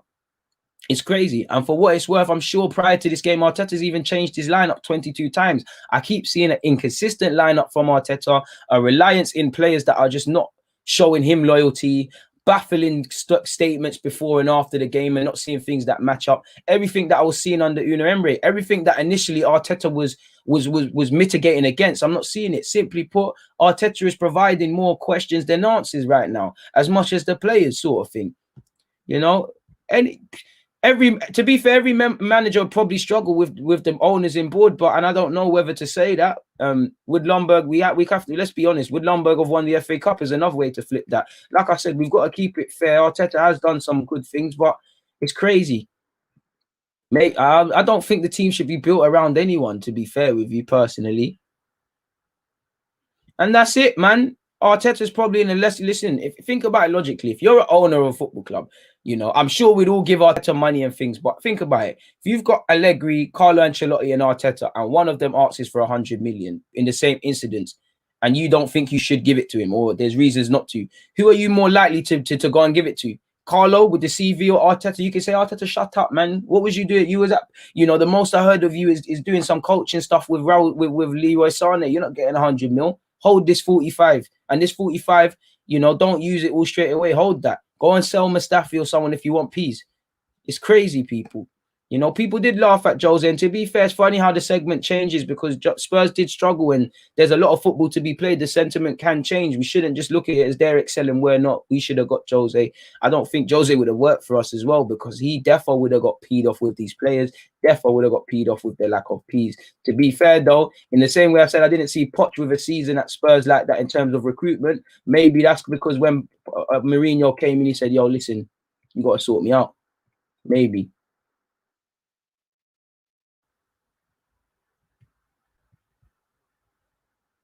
That's it, man. It's poor, man. They're never going to do that, man. They're never going to do that. Never going to do that. Big up Derek. Big up the members. Make sure you're checking up the YouTube membership. Deja vu. Exactly. It's no coincidence. Not to go back to the United game. It's no coincidence you drop Jacko and Ceballos. You do better. Ceballos is a passenger. Ceballos has had good moments at Arsenal, but he hasn't done enough to justify buying him. I'd say coming to Arsenal and say, you know what, not because of Arsenal. I think you've seen that people probably hold Ceballos in less regard. Ceballos might be one of those players that plays better with better players like at Madrid and that, but I'd say Ceballos has probably harmed his own footballing reputation now because at Madrid, pardon me, you could see he's a talented midfielder. It's a bit of a tough one getting into Madrid and all of these things. Coming here, we thought, you know, he's doing us a favor. He's going to play to the point where we're like, oh, how can we keep him? How were Madrid so stupid to loan him out? No, like if Sabas goes tomorrow, I wouldn't mind him staying permanently, but I'd more let him leave, really and truly. It's poor. I still think the players believe in him, man. I still think the players believe in him, funny enough, and they should, man, because the players shouldn't. The players have no right to turn on Arteta. You know, like us, we're questioning things, but they have no right because it's not like they're doing the business. You know, they need to do what they need to do, man. It's poor, man. It's poor. Exactly. It's the lack of. It's the aim. There's no. We're not crossing for a specific reason. Like we're not crossing to pick out someone in particular. We're just aimlessly putting in, and obviously the lack of finishing. It's quite atrocious, man. Like you said, shambles. Shambles, man. Shambles. Bro, do nothing. Just wants to play in areas where it's not doing anything. Gid, broski, honest to God, I would love that. But how, bro? How, bro? Because if I don't go to the Emirates, you don't go to Emirates, 1,000 other people are going to do it. We're still going to buy the merchandise. I'm a hypocrite because I've got all the Arsenal shirts and whatnot. Bro, and this is where the eye test is needed, fam. This is where I don't mind stat DNA saying that. But when you go and watch Jacko, make sure the eyes tell you the truth. Hit the like button. Bro, at this rate, play Maitland-Niles in midfield. You know, Maitland-Niles, I'm not going to lie, one of his gifts and curses that he's very nonchalant on the ball. He's very casual. But at the same time, can that be, that could be said for numerous other players. Can he do much worse? At least he's a bit dynamic. We need to find, I'm not saying he's Partey, but you need to find things where Partey isn't going to be involved. And we go into the Spurs game next week, you know, dynamism, that midfield, like against Leeds and like against Wolves, is going to be crucial. The transition, you know, Son on that left-hand side, Kane making them late runs. You're going to need your midfielders. Joe Willock, I'm not going to lie, I think Joe Willock should come out of the team. You know, I think he should be saved. Ceballos, Xhaka, and him should come out of the team, really and truly. But we'll have to see, man. And that's it. Do they have better squads? Simple as, but they're getting more of a tune. They can have better players, but they're getting more of a tune. Hit the like button, please. Hit the like button, please. It is the same thing. It is the same thing. Big up yourself, footy chats. Again, you know, a lot of you are big up yourselves in the comments, man. I can't really add on to anything you guys are saying, people. You know, I'm liking the comments. You know, all of you are saying some thingies. Ryan, I'm sure he does have quality, but at the same time, he's got to use himself right. On the field, he does pointless stuff. He loses it in pointless areas, holds on to the ball too long, struggling to make 5-yard passes. You know, at some point, we have to have personal accountability for the players. You know, Jacko is back to his old self. Cumbersome. More bad games than not good ones. I do think Jacko, people don't highlight his good ones, but they're too inconsistent. We all could see how big it is because we're missing options on the bench personally. Ndombele is a baller and he must be licking his lips. You know, Ndombele is not the quickest, but he's probably a yard quicker than Jacko, so he's a bit peak. It's a bit peak, man. You know, we need to flood that midfield. Let's be serious. Of course, he does have pride. We're losing. We have to accept it. But I do think Aubameyang has pride. Let's not turn on players that have helped us. You know, Aubameyang's poor. He needs to hold his head. But at the same time, Aubameyang, Saka, Tierney, Gabriel, Partey, you know, even Leno with that poor mistake. These are the same sort of players typically that have stood up to be counted. You know, we're in the Europa League because of the collective bunch of players. But Aubameyang's goals, people. So relying on crosses and set pieces, not shooting. It's appalling, man. It's appalling. Thank you very much for that praise, Capo. Apparently not, because Arteta alluded to it. He said he's not going to be about for a few weeks. So, you know, it's just gone from bad to worse, and we're just going to have to hold it up, people, really and truly. Like, we're just going to have to hold it up. I've seen some of you talking about 5 substitutions, and I get that, man. 5 subs might help us, but it's not enough, man.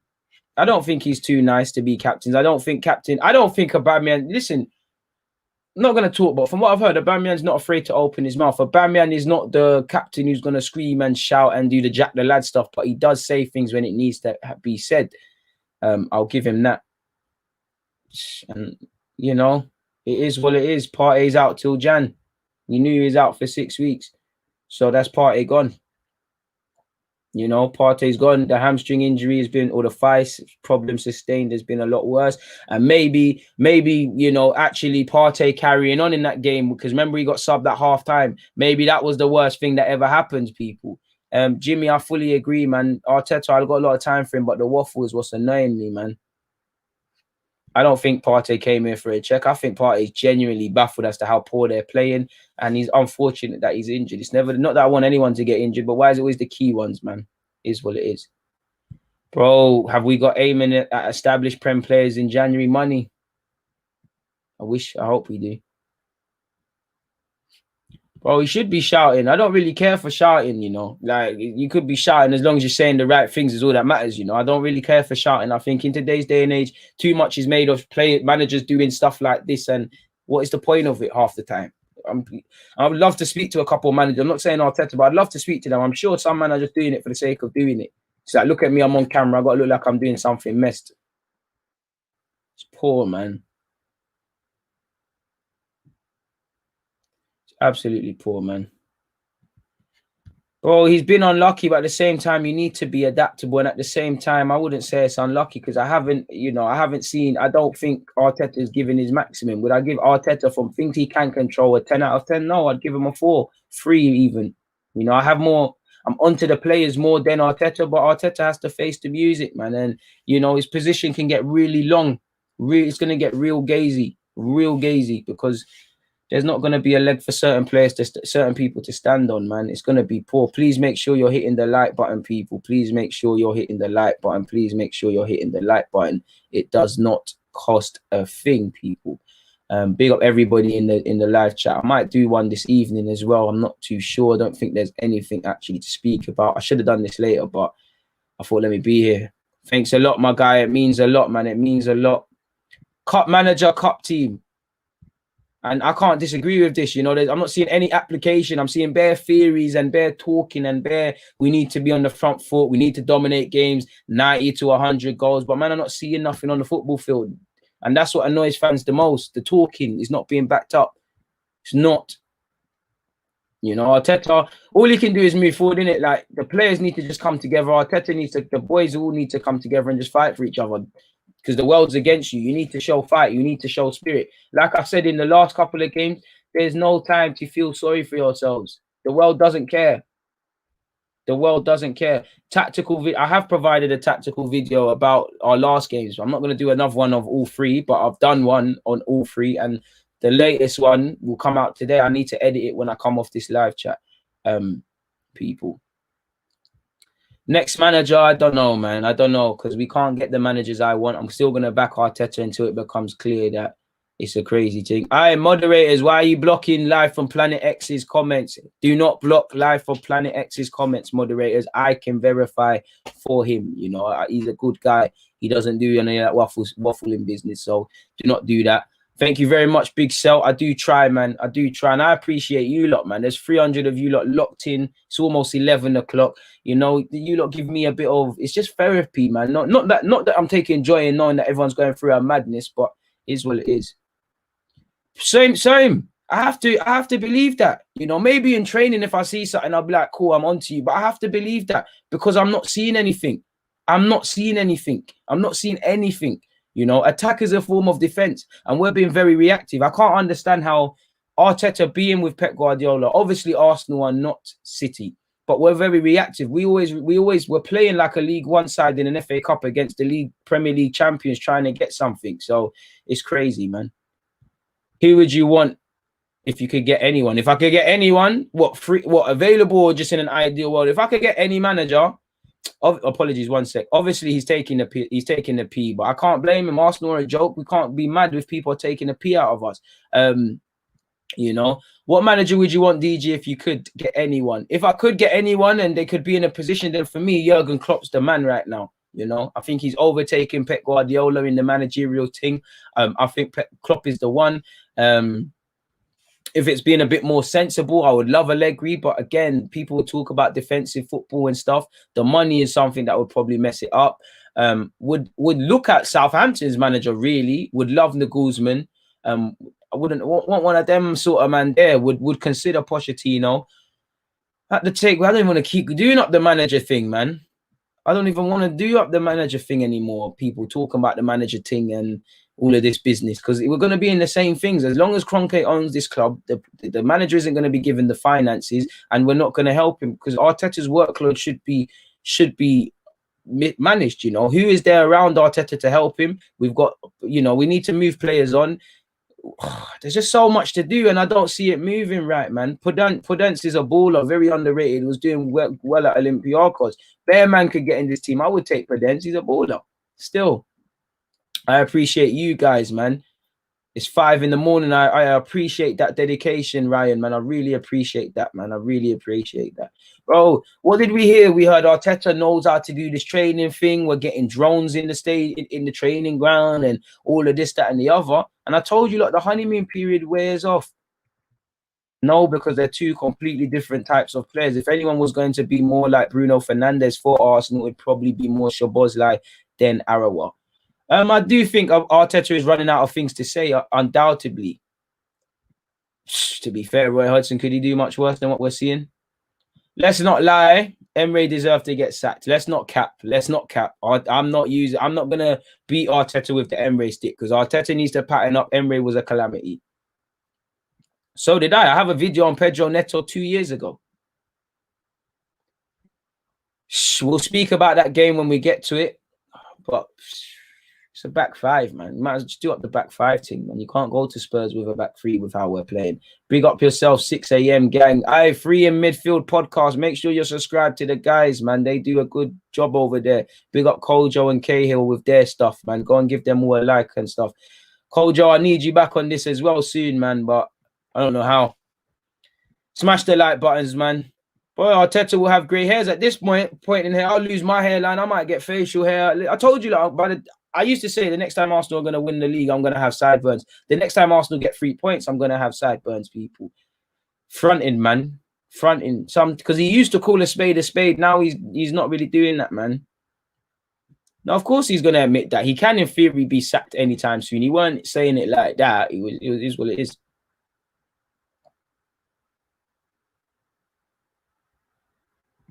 Yeah, they both needed to go. And I guess by that logic, I can't disagree with what you're saying, man. It's ridiculous, though, man. It's ridiculous. And for me, it's the fact of, I know these boys aren't going to learn from this mistake. Like, there should be no day off, no recovery session, but all of you lot should be back in training. Double sessions today, simply put, because you ain't deserved it. You weren't running about like a team that wanted top 4. So you go and do some running. It's not good enough, man. It's not good enough. It's the same old names putting in pride in the shirt, or attempting to put pride in the shirt. And it's the same old people just running away from this thing. It's ridiculous. Like I said, people, big up Raul Jimenez. He had surgery on Sunday night on a fractured skull, and he's now recovering in hospital. No clue how long he's out for, or when he returns. But the main thing is he got his life in it. So congratulations to the medical staff that helped him initially on the football field, and also, you know, the medical staff that obviously done the surgery and the rest of it. Is there anything else? Like, we've got the Europa League, and again, you know, young players, that could be something for them and whatnot. You know, and I'm sure all them Arsenal fans, we sold out them 2,000 tickets. We sold out the 2,000 tickets in relation to watching the game on Thursday back at the stadium. I guarantee bare man are selling them tickets now. Bare people are selling them tickets. Trying to see if there's anything else, man. It's appalling, man. We can't keep playing like this. We can't keep doing this. Like, we can't. Like, I haven't even had the motivation to even do my videos for the under 18s and the 23s who won 3-1 against Derby. It's poor, man. Bro, only Saka right now is good enough. I love Reece Nelson. I love Smith Rowe. Eddie, I've got a lot of time from him. Balogun, you know, he hasn't had any chances and he's a bit irrelevant to this. But the others need to seize their opportunities. Saka has. He wasn't that good yesterday, but he has, man. They wouldn't it. Probably still going to tell us there's 50-odd thousand in the stadium and whatnot. No. It's winning the Europa League would be good, because, you know, many people would say, you know what, we're not a top 4 team. Europa League's the target. It would be it would be a decent season. You get into the Champions League, it papers over some cracks, it gives some feel good, and I expect us to finish out of the top 4. But for me, and even though I don't think it can happen, I can't accept finishing out the top 4, because for me, if you talk about wanting to get back together, you target the league domestically, 38 games. I know our squad isn't good enough. I know bare man are this and that. I know some of you will say this and that, and I know ifs and buts don't win football games, but you can't tell me that if there isn't a bit more consistency, if there isn't a bit more galvanization, if there isn't players actually seizing responsibility, we could have had about 9 points. You know, we could have beat Wolves, could have beat Leeds, could have beat Villa and been further up this table. But that's the point. We can't put consistent runs together, and that's what we're going to live or die by. So it would still be a poor season for me, purely because every season that we've been out of the out into the Europa League and out the Champions League, you should be targeting getting back into the Champions League. And the best way to do that is 38 games. You have more of an opportunity. There's more games. The problem is when you're doing what we're doing, my guy Jamie, and that you're messing up against Leeds, you're messing up against Villa, you're dropping points against Leicester, you're setting yourselves up to fail against Wolves. Obviously, the big games are a bit different, but you shot yourselves in the foot against Liverpool and City. You know, yeah, you beat Fulham and you beat West Ham, you got away with it. And so you're getting the point. We've now dropped points. Now, when you start to add them up, it becomes costly. Then you look at our runs to come, and it's a fact of, you know, Arsenal are still going to concede a lot of goals and drop more points this season. You can't say we can put 10 runs together. So I wouldn't say it's a good season. I'd say it's somewhat saving what could have been it would be saving the season. It would be something to shout about. At the end of the day, Arsenal haven't got too rich of a history with the Europa League or European trophies. Obviously, I don't think we're finishing the top 6, so you could say that. But for me, it wouldn't necessarily be, because it's a failure. Because in August, not from the Europa League, because you should be targeting that, but from August, I'm saying I want top 4 via the 38-game period. From now, and I know we did start in August, right? Like I said, if I'm with these footballers, target August, making it to the end of the year. End of the year, getting out of the pack. January to March. You know, March, April times. Then end of March to May is the last furlong, is where you need to really show what you want to do. That's the thing. Yeah, last year, Arteta was learning a lot very quickly. Now he's not. He's seeming rigid and stuck in his ways. It's as simple as that, Kojo, man. You know, attack shouldn't be Arsenal's issue. Shouldn't be. It's not perfect, but it shouldn't be. It shouldn't be. You know, it really shouldn't be. Again, we're nothing to write home about, but defenders shouldn't want to play against our defense purely because it's a long day at the office. What's this? Despite poor spending from the club, do you think lack of CL has impacted the budget, and would you accept less spending? Well, I mean, it's not that I can't accept it. It's a fact, you know. A direct consequence for not investing off the field in our on the field matters has made us go out of it. Our poor play on the field has made us this poor on it, off it. So yeah, we have less money. For me, I don't really care about spending. Just spend right. Just spend accurately. When you see a target, get him done. You know, sometimes you get more what you pay for. You get when you buy players cheaply, like you've done with Willian, it becomes expensive. It's poor, man. It's poor. A couple more questions, people. I'm going to keep it moving. Big up everybody locked in. Please make sure you're hitting the like button. It doesn't cost a thing, people. It doesn't cost a thing. Let me get a couple more questions in. We don't deserve to win anything this season. Is what it is. I don't know, man. Sometimes when you're in the position, everybody can see it but you. I'm tired as well. Saka does need to work on his finishing, but he's a young man. We still got to learn.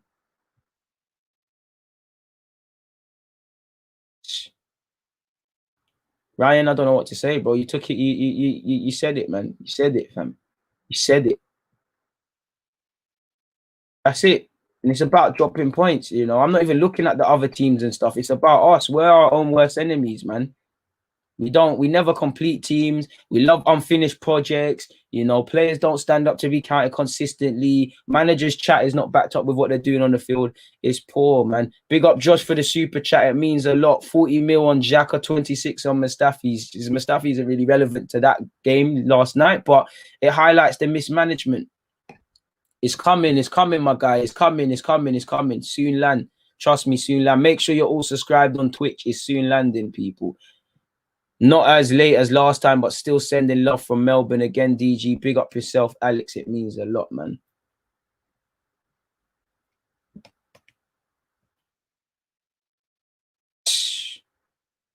Rohan said it all there, man. And this is it, Ryan. This is it. 5 losses already when we had 10 last season. Exactly. This is what I mean, about shooting ourselves in the foot. Facts. Facts. And that's it. We must have had more than 10 last season. I mean, we only had 10 defeats last year. If that's true, madness. Arsenal does fry your brain. Bro, it's the spending is one thing. The spending is one thing, but I don't even think it's just the spending. There's a clear philosophy. There's a clear philosophy. You can see what Wolves are trying to do. Big up yourself, my guy. Big up everyone in Australia. I don't know, man. I don't know. Edu has said that, it's more of a collective effort. We're going to have less scouts and more things running through me. So we're going to have to see, man.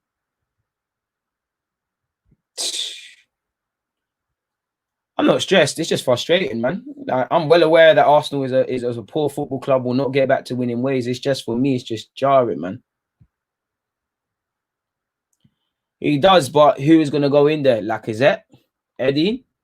I wouldn't mind Balogun getting a run out. It might put a shock to the system, but if Balogun has a poor game, our fans. If anyone should be captain, it should be Tierney, but big up Partey. Guendouzi ain't taking nothing. He ain't taking Arteta in, man. He ain't listening to this. Ozil's probably playing Fortnite and laughing, not his teammates.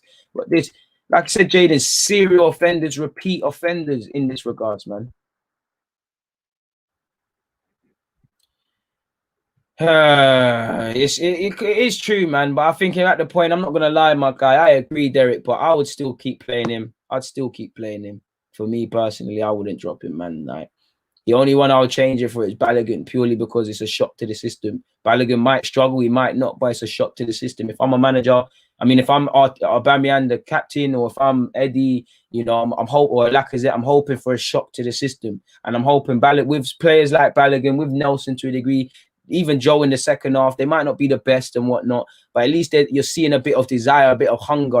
There's a bit of pride in themselves. I didn't see pride yesterday. Like I said at the start of this live stream, Derek, my guy, I want players to play for the shirt. I want them to play for the fans. I want them to play for the club and all of these things. But it gets to a point where remove all of that. Are you playing for yourself? Are you playing for your family? Are you playing for your family name? Are you playing for your reputation? And I didn't see that. So if you're not playing for yourself, if you're willing to disrespect yourself, what are you or me, Derek? We're strangers.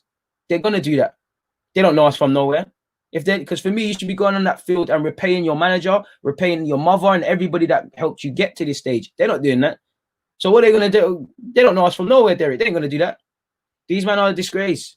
And you don't know me. I'm never one that's gonna sit here and do all this mad thing, shouting, effing, blinding, and has he been treated poorly, or is poor? Listen, when you're playing poor, you don't deserve to play, man.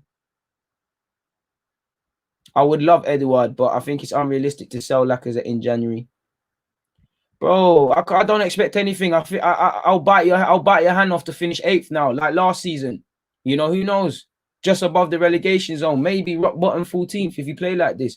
Arsenal's a funny old team. There'll probably be a moment in the season where we get some wins, or we probably end up beating, not that I believe it, but we could end up beating Spurs and then losing the next week. There's consistency. Whatever I've got to say about the Kroenkes, about the Artetas, about the players, it's about consistency, people. We are consistently inconsistent in how we act on the field, how we act off it. We're incredibly reactive. This is firmly why we find ourselves in this position, people. It's that simple. It's that simple. And that's it. It shouldn't be down to 2 or 3 players, my guy. We've got a squad of 25. There's 11 players on the field. If 1 or 2 are having a bad day, they should be able to pull them apart. Do you get it? Big up Marcus for locking in as well. Nah, this one was off the cuff, my guy. This was a bit of a random one, really. So I don't think you can blame YouTube. I don't know why the notifications aren't there. Make sure you turn on your reminders, people. But I just wanted to do a video, so I just came out and done this thing. So yeah, man. Couple more questions. I'll get out of here, man. Haven't even skipped breakfast to speak about this, people. Ain't even eaten. But Pete, my guy, big up yourself for following me for a while. But you know me, I don't do this reaction thing. Like you can imagine with an Arsenal losing, I'm called Deluded Gooner. You know me, I could sit here moving mad, doing some viral moments, and yeah, man might get thousands of views, marketable and whatnot. But where's that getting me? When you see me agitated, it's because I'm agitated. And everyone, I do get vexed with defeats. I do get love for the praise as well. I do get vexed with defeats, but I can accept defeats. I don't like to accept it. I don't like to lose. But for me, if we do all we can from a tactical point of view, individually players do what we want, and then the other team are the better players, or their individual quality shows, then fair play. But like against Wolves, like against Leicester, like against Aston Villa, these teams that are taking points against us, I'm not taking anything away from them. They're coached very well. They're playing very well. They're admirable. But as well as I think they are, they're playing, and as good as I think they are, I think the way we're setting up, I think the way we're playing is defending against us. Like it's almost 22 players trying to score against Leno, because players are playing to the point where they're playing for the opposition. Like, did you see some of the 5-yard passes yesterday? You know, I'm not being funny, but you lot are professional footballers. I'm not one to speak about cash and all of these sort of things, but you lot are professional footballers, Arsenal footballers. 5-yard passes, bros. People, and Lenny ladies in the chat as well. 5-yard pass. You're struggling to do 5-yard passes. Mad thing. You know, Martinelli likes Saka, they'll drag us, but you like Saka yesterday. You can't be relying on these youths all the time. Like, it's sad. Love for that, my guy, man. I try my best, man, to just carry on how I'm carrying on. I don't want to do nothing else. Like you said, 88 viral moments are dead, man. Bro, even if Jose came, you know, you can't engineer fight, you know. Some of them, man, they have to want to fight. They have to. And I guess when you got Spurs, they've been laughed at for no league titles. They've been nearly men. You've got people like Harry Kane that are approaching the end of their careers almost. They're going to want to fix up. Jose, you know, looking at these players, I do think he'd get some of them playing, but there's a lot of pampered players and stuff. And I think Jose would. But I get to the point where Jose might have to give up, because you can take a man to the water. You can't force them to drink. They have to want to do it. And I'm not seeing enough. Not seeing enough. Oh, I expect to get through the group stages every year. We're in this. It should be light. It all depends who you get in the next round. Last year, he messed up against Olympiacos. So I don't know. But they're going to need to be serious. Also, for all my Bayesian people out there, you know, all my fellow Bayesian people, happy Independence Day to Barbados. Away from that, though, like the video. It's free. It doesn't cost a thing. I would understand why you'd say that. I'd understand why you'd say he's a politician, Derek, and I can't disagree with that.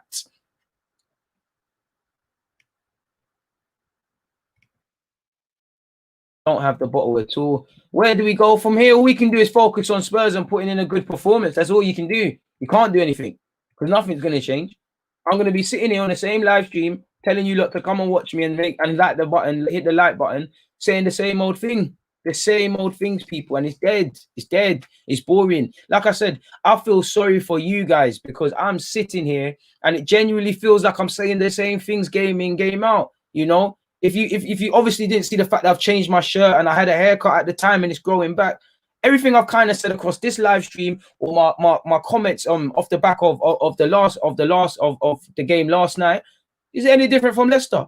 Is it any different from any of these defeats this season? I feel like I'm part of this Arsenal thing, and I'm cheating you guys. I feel cheated as a fan. I feel like I'm cheating you guys, because I'm there. You lot are asking me what I feel, how we can change. I can't give you no answers.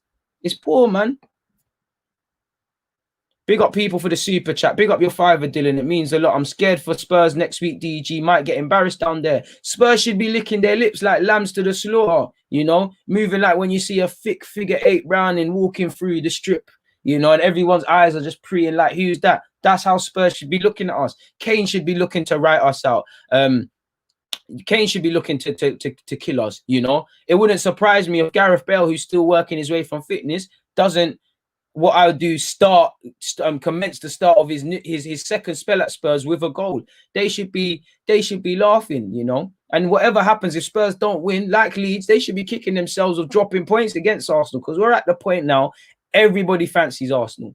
Everyone and their nan wants to play Arsenal. Why do you think Nuno said, you know what, forget the 5 at the back. Let's go and have them. Let's go and have them. Their fullbacks ain't on this. Their defense ain't on this. Let's go and have them. Leeds, let's go and have them, you know. Leicester, first half, they were sitting back and he said, you know what, it's Arsenal team dead, man. Let's go and have them. Spurs are going to want that. They're obviously going to consider the threats of a number of individual players, but they're going to come at you. They're going to have opportunities. Nobody should rate Arsenal, people. Big up yourselves, man. Big up yourselves. Big up yourselves. It's sad, man. Banter ting. Sad. Can't disagree. Can't get vexed. What's your prediction for the London derby? We'll deal with that. Listen, it's Monday right now. I'm still in Wolves mode. I don't know. I don't know, man. Bro, we need to get 40 points, you know, stay in the league. I agree with the criticism, but what do you feel about racist remarks being slurred at the manager, idiots calling a Spanish guy tapas? Now, I don't agree with any of that. That's why you don't hear me say any of that. But yeah, man, let's not focus on any of that. Hey, I can tell you're from the West Indies. You're from a Caribbean island of some sorts. And, you know, this is something I heard all throughout growing up as a child, whether my mum or granny was beating me or whatnot. If you don't hear, you must feel. And these players are not hearing. Arteta is not hearing. The club's board is not here. So they must feel it. Feel it in the pockets with no Champions League. Feel it with this feeling of failure. And I want to know how these players feel. Because do these results keep you haunted? Because they're professional athletes. I'm not going to say they don't care and they don't want to play and all of this. I don't believe it. But I know me, when I lose on Sunday League, even to this day, my big 25 years of age, you know, I don't get paid to play football. I pay to play football. But if we lose, I'm thinking about it all week. I'm thinking about it all day. I don't want to talk to no one. So how are these players moving? You know, I'm looking at Mirror Vex. I don't like that feeling. I want to shake that feeling. I want to win the next week. These players are now losing 3 games in a row at home, not winning a game. So is that feeling consuming you? Is it keeping you up at night? Does it pee you off to the point where you can't accept nothing other than winning? Winning should be the only thing. If somebody wants to take 3 points at your backyard, they've got to take it off your dead body. And 9 times out of 10 this season, we've just been giving them it, you know? Wolves set pace against us from the minute 1 to the end. They set pace. They managed the game in the second half. Yeah, we had to have more of an effort. Villa set pace, you know. Leicester said, you know, all right, cool, let's let them man have a go. Then they set levels and we couldn't contain it. Telling people, you know what, this might as well be your ground. And there's no hiding place. It's as simple as that. It's no hiding place at all, man. At this rate, you might as well get him. You might as well get him. Yeah, I'm 25, man. What you saying? Young fly boy. Your girl can't believe her brother looks this young and wavy. Babyface a killer, babyface assassin, babyface killer moving like Ole Gunnar Solskjaer.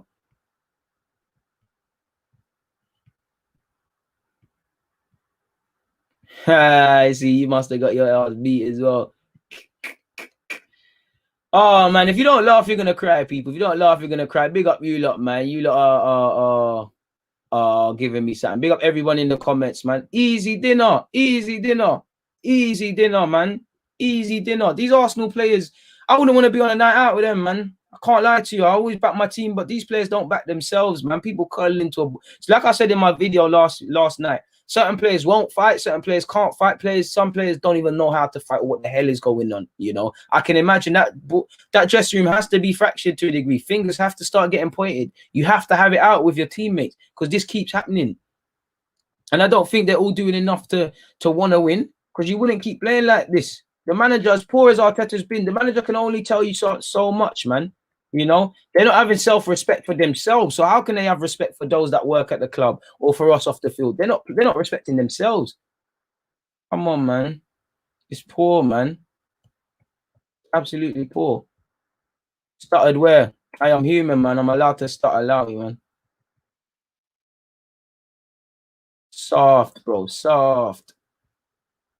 Bro, how can you sack board members? That's a Kroenke thing, but just more clarity, fam. Like everybody needs to go, man. Just everyone bust out, man. They're not serious. Live from Planet X, big up yourself on the super chat. Nobody tries to grab the game by the neck. Thanks for the streams today. Made my day better.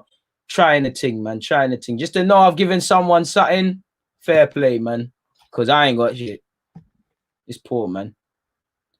Bro, I hear that, you know. When you look at some of them Leicester players who came up the year, they won it. You look at some of these Spurs players, they've got the monkey on the back. We need man that just wanna win, man. That winning, like you behave like a winner, like Tierney. You behaving like I just can't take the chattings. For me, it's the chattings. If you don't chat and you show me this, then fair play. But it's the chattings. I don't think it's that. I think Ozil's thing is the board. Bro, even the lost Arsene Wenger played better football than this, and that football was very poor. It's appalling, man. He did have an absolute mess to sort out, and we give him the luxury of that. In fact, we praised Arteta for that. Oh, he's come in Arsenal at the worst of times. He's done this, he's done that, which he deserved his flowers for. You know, he's had to deal with injuries, with the Jacko business, with COVID. Bare sympathy for him, bare sympathy. But we praised him for that. So how can it now become an excuse? And it's all of that. At the same time, my guy, if you're saying all of this, you know, he's got a mess to sort out. Show me some stability. He's changed his team prior to that game 22 times. What's going on? I sympathize with it. And that's what I mean, Ishmael. You know, you can't, it's not all Arteta, it's not all the players. But at the same time, you know, you can't absolve Arteta of all faults. You know, he has had a mess, but he's been playing the team like a mess. Well, you've got to call a spade, man. We've got to call a spade. And on this channel, this is exactly what we're going to be doing. No chattings, man. Too much chattings, fam. Too much chattings. Like where I'm from, like some of you are from, we don't do chattings. Don't chat, man. Don't chat. Just win the games, man.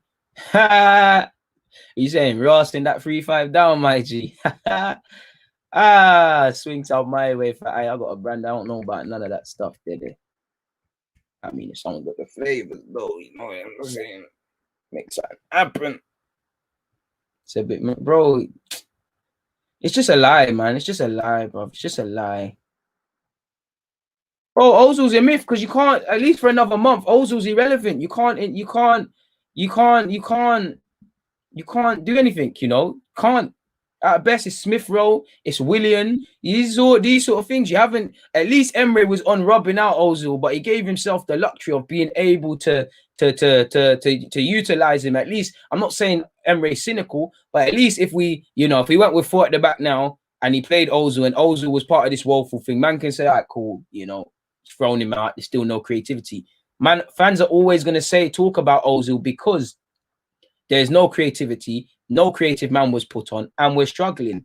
It has to be divided, and it should be divided. They should all want to tear lumps out of each other and then get back onto it. Because as poor as they've been, as much as I'm onto them, they can't all start dividing. You need to have it out. You did this, you did that. You know, punch up a few people if you need to, and then we move together. We win, lose, and draw together. We're not going to move forward or get out of this mess if we divide. Oh, it's your fault. Oh, woe is me. Oh, I don't care about me. Oh, I'm getting a move at the end of this season. You know.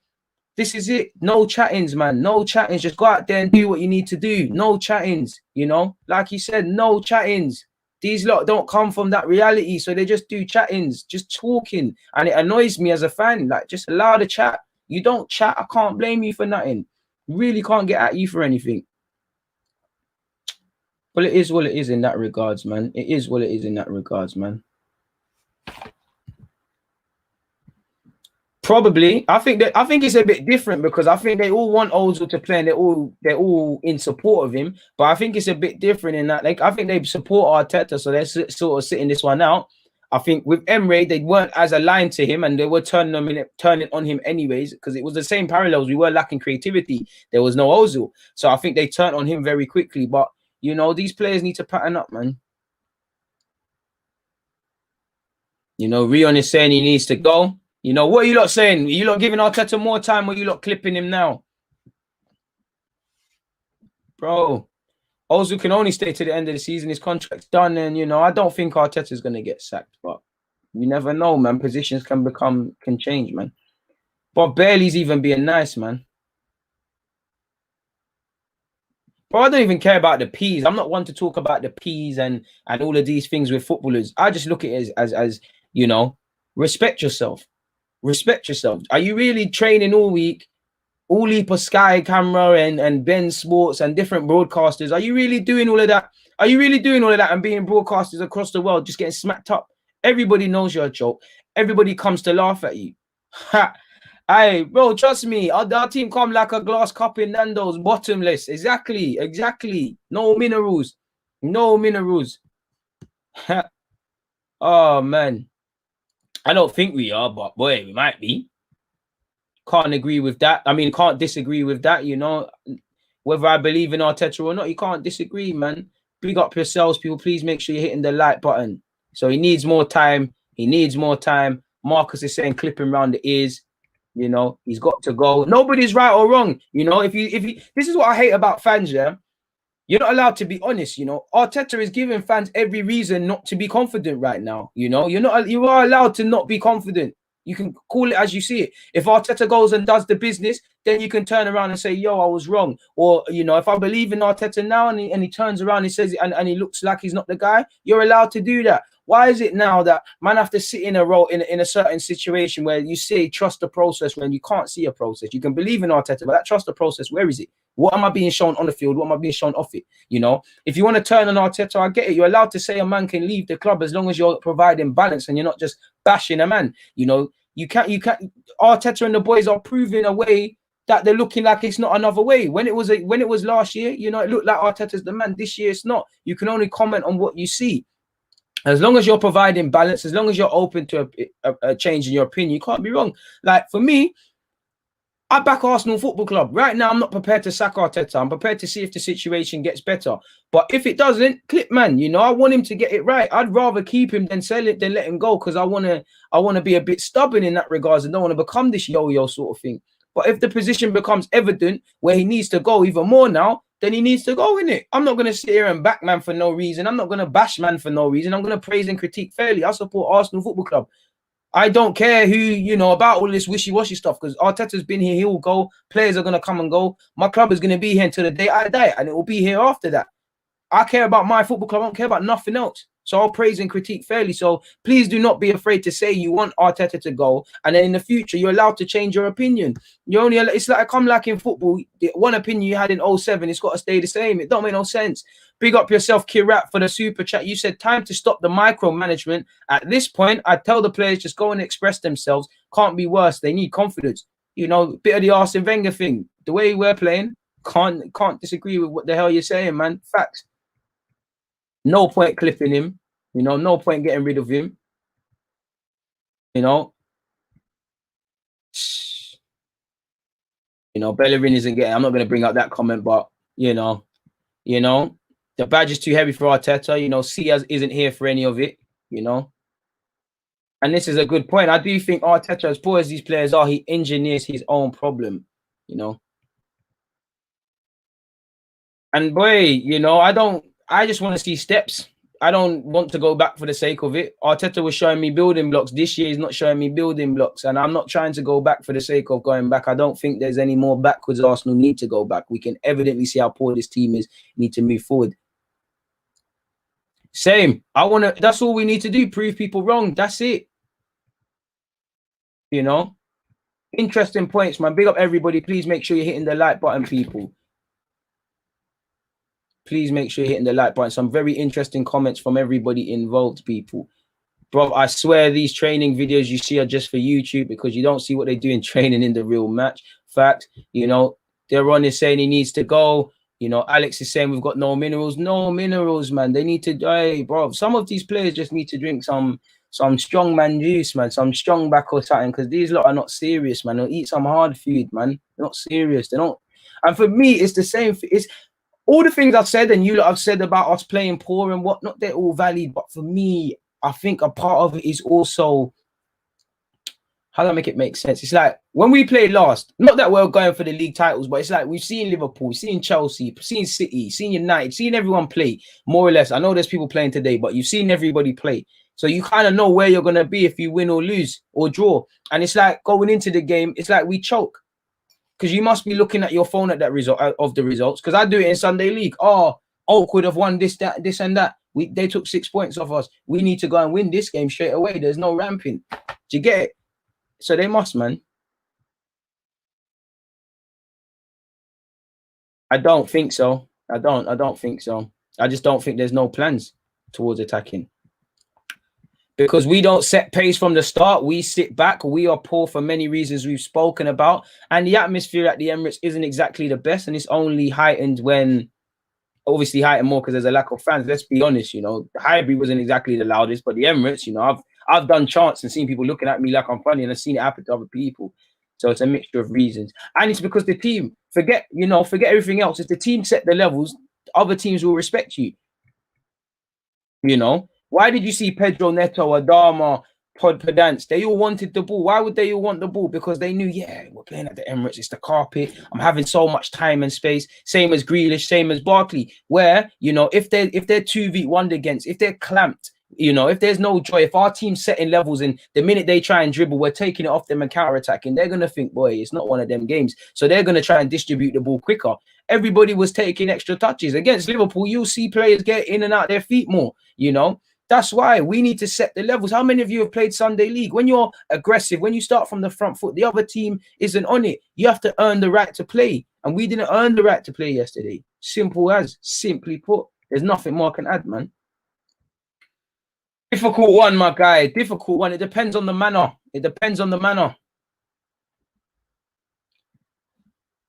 I'll let you know. It's a difficult one. I'll let you know specifically, but it's getting that way. It's getting that way. That's it, man. I just want to see process. Man, I see nothing, and I'm just standing out here saying, trust the process. Trust the process. Just so I might be able to look smug and say, look, you lot were questioning Arteta, but I was saying he was levels. That's not going to help me. I back Arteta. I want Arteta to get it right, but I'm still going to ask questions because I'm not seeing everything that I want to see. Love it more than us. Love it more than us. I wouldn't, you know what? It wouldn't surprise me, Shane, if the, you know, if the Wolves players and the Villa players and the Leicester players said, you know what? We're taking the home change room as well. You lot might as well not be in the home change room. Go on your waiting. And I don't know if it's like the old White Hart Lane where at White Hart Lane, the old changing room, I remember being in it a couple of times. It's not exactly pretty. It was a tiny one. And clubs used to do that. I don't think Emirates has got one like that. And that's an interesting one. I don't trust the people above him. I've got more trust in him. I do have sympathy for him. I do think he's been set up to fail to a degree. But that being said, he has engineered his own failures. Come on, people. Run up the likes, man. No. It all depends how we're playing. Bro, they need all of that. All of that. All of that. I need some of that. I'm hungry. I ain't had breakfast yet. I need some of that, really. Hit the like button, people, man. I wouldn't even mind grabbing Chelsea rejects. We're just grabbing the dead ones. Like, we're just grabbing the dead ones. It's as simple as that. We're just grabbing the dead ones. They should give him more time to adapt. I wouldn't mind some oxtail. Big up everybody locked in, man. And that's another thing. That's another thing. It's frustrating, man. The sort of hiding it behind the scenes. The 1 minute you're telling us one thing, then it's the other. It don't really look good. It don't help people. So it's facts what you're saying in that regards. Fully facts. Fully facts. Apologies, people. I'm taking my camera down. This is the camera I use, people, for when I do my actual videos. Because after this video, I'll begin editing. So make sure you got your notifications on. Because I've obviously spent close to 2 hours speaking with you guys here, it'll be out delayed, but the tactical video, people, will be out. You know, they do lie to us. I don't think he's lost it yet, but people should be beginning to question. You know, Big Ribs doesn't think he's good enough. You know, interested. And like I said, it doesn't matter if you believe in him or not. You're allowed to change your opinions, you know. There's plenty of reasons to believe and not believe, you know. This isn't a platform for where, you know, you're going to be mocked for having one opinion and then changing it. You lot made me change my opinion on Leno, and now I'm starting to go back to the normal one. The players don't want it enough, man. Span him, bro. And do you know what was annoying me about that? Bring him down. Bring him down. The 2 goals, there was numerous sequences of play where someone could have just brought a man down. Just bring him down. You know, a big part to Pep Guardiola's play, and a big part initially at Arsenal was we were on this tactical fouls business. We was doing tactical fouls. Where is that gone? Why is that no longer a thing? The players initially showed it, but you've got to show it. And maybe there was a degree of complacency coming into this season and assuming that, cool, we've kind of locked down defensively now. We've won the FA Cup and the Community Shield. We're at a different level than we believe we actually are, sort of thing. So we have to see, man. You know, Stylish Shooter said, yeah, you know what, he needs more time, but if he was to get touched by them, man, he might have to walk car. Can't stand them, man, there. So I guess you're talking about Spurs. Not even in the job for 1 year. You know, to be fair, next month it is a year. So I do think there should be more. Just playing poorly, I think that's it. The only thing behind that is not scoring goals. I do think creativity and these things are valued, but it's just not scoring goals. It's as simple as that. It's as simple as that, man. Simple as that. Dreadful, Ben. Dreadful. Dreadful. Or even mad average, you're being nice to him, fam. Nice, bro. What's the name of the camera? I don't know the actual model number, but it's a Lumix. It says Lumix, and then it says, yeah, man, I can't even pronounce that, but that's what it is. It's not the best. The autofocus is a bit jarring. It's a Panasonic Lumix Panasonic DC TZ90. I am going to be upgrading. I've been looking on Black Friday. I need one. What camera, people? I want to get a nice little camera where it's a proper little upgrade for you, like a proper thing. Like the budget's there a bit, you know. Unlike Arsenal, the budget's there a bit to be a bit more expansive. And I want to get a good one, man, where it's significantly better for you guys. But yeah, we'll get back to that, man. Bro, I wouldn't mind Poch, but it's a madness. And that's it fundamentally. We could protest, but what's it gonna do, man? Kroenke's not even Kroenke even watch Arsenal, man. He'll probably be at his NFL, at his golfing range while we're doing it. It's all on deaf ears, man. And then they'll do stuff to appease us, like they did with signing Partey on deadline day to make everyone negate from the fact that we messed around all summer. And then you see where we get, man. Big up DG with the new mic. Mad to see my guy building from humble beginnings. Thank you very much, man. You know, I'm trying a thing, man. I'm trying a thing, you know. Man said sleep. It's almost 12 o'clock over here in the UK. It's time to keep going. He was begging for the ball. He did look a bit hungrier, but it was too little too late, really and truly, man. We would be. I said it was nothing short of a miracle that Aubameyang has scored these goals in this Arsenal team, and now he hasn't scored. You see the issue. You see the issue. Get some questions in, people. One more and again, keep it moving. We're touching 2 hours now. I think. Calm down now.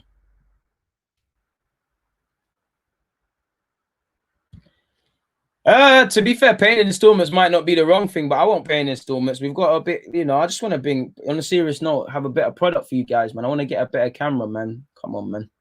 Proper good camera for you guys. Bring back Q&A Fridays. They're there for the members, really, and it's going to start from this week. So if you want that, jump in the members team. There for the members. Though the videos will still come out potentially. I'm not going to say too much, but it's for the members right now. So yeah, questions reserved for them. I remember I followed DG on about 1K subs because I liked the name. Didn't even clock the content till much later. Now I'm locked in every day. Bloody hell. 28,000, well, 27 better yet, 1,000 later. Big up TW, man. That means a lot. You've been here when, you know, we had the blue coat, we had the first green screen, you know, but you was there from early when, you can't see it, but actually, like, it was just a chair and an iPhone. You've been here from the start, man. It really means a lot, man. It really means a lot.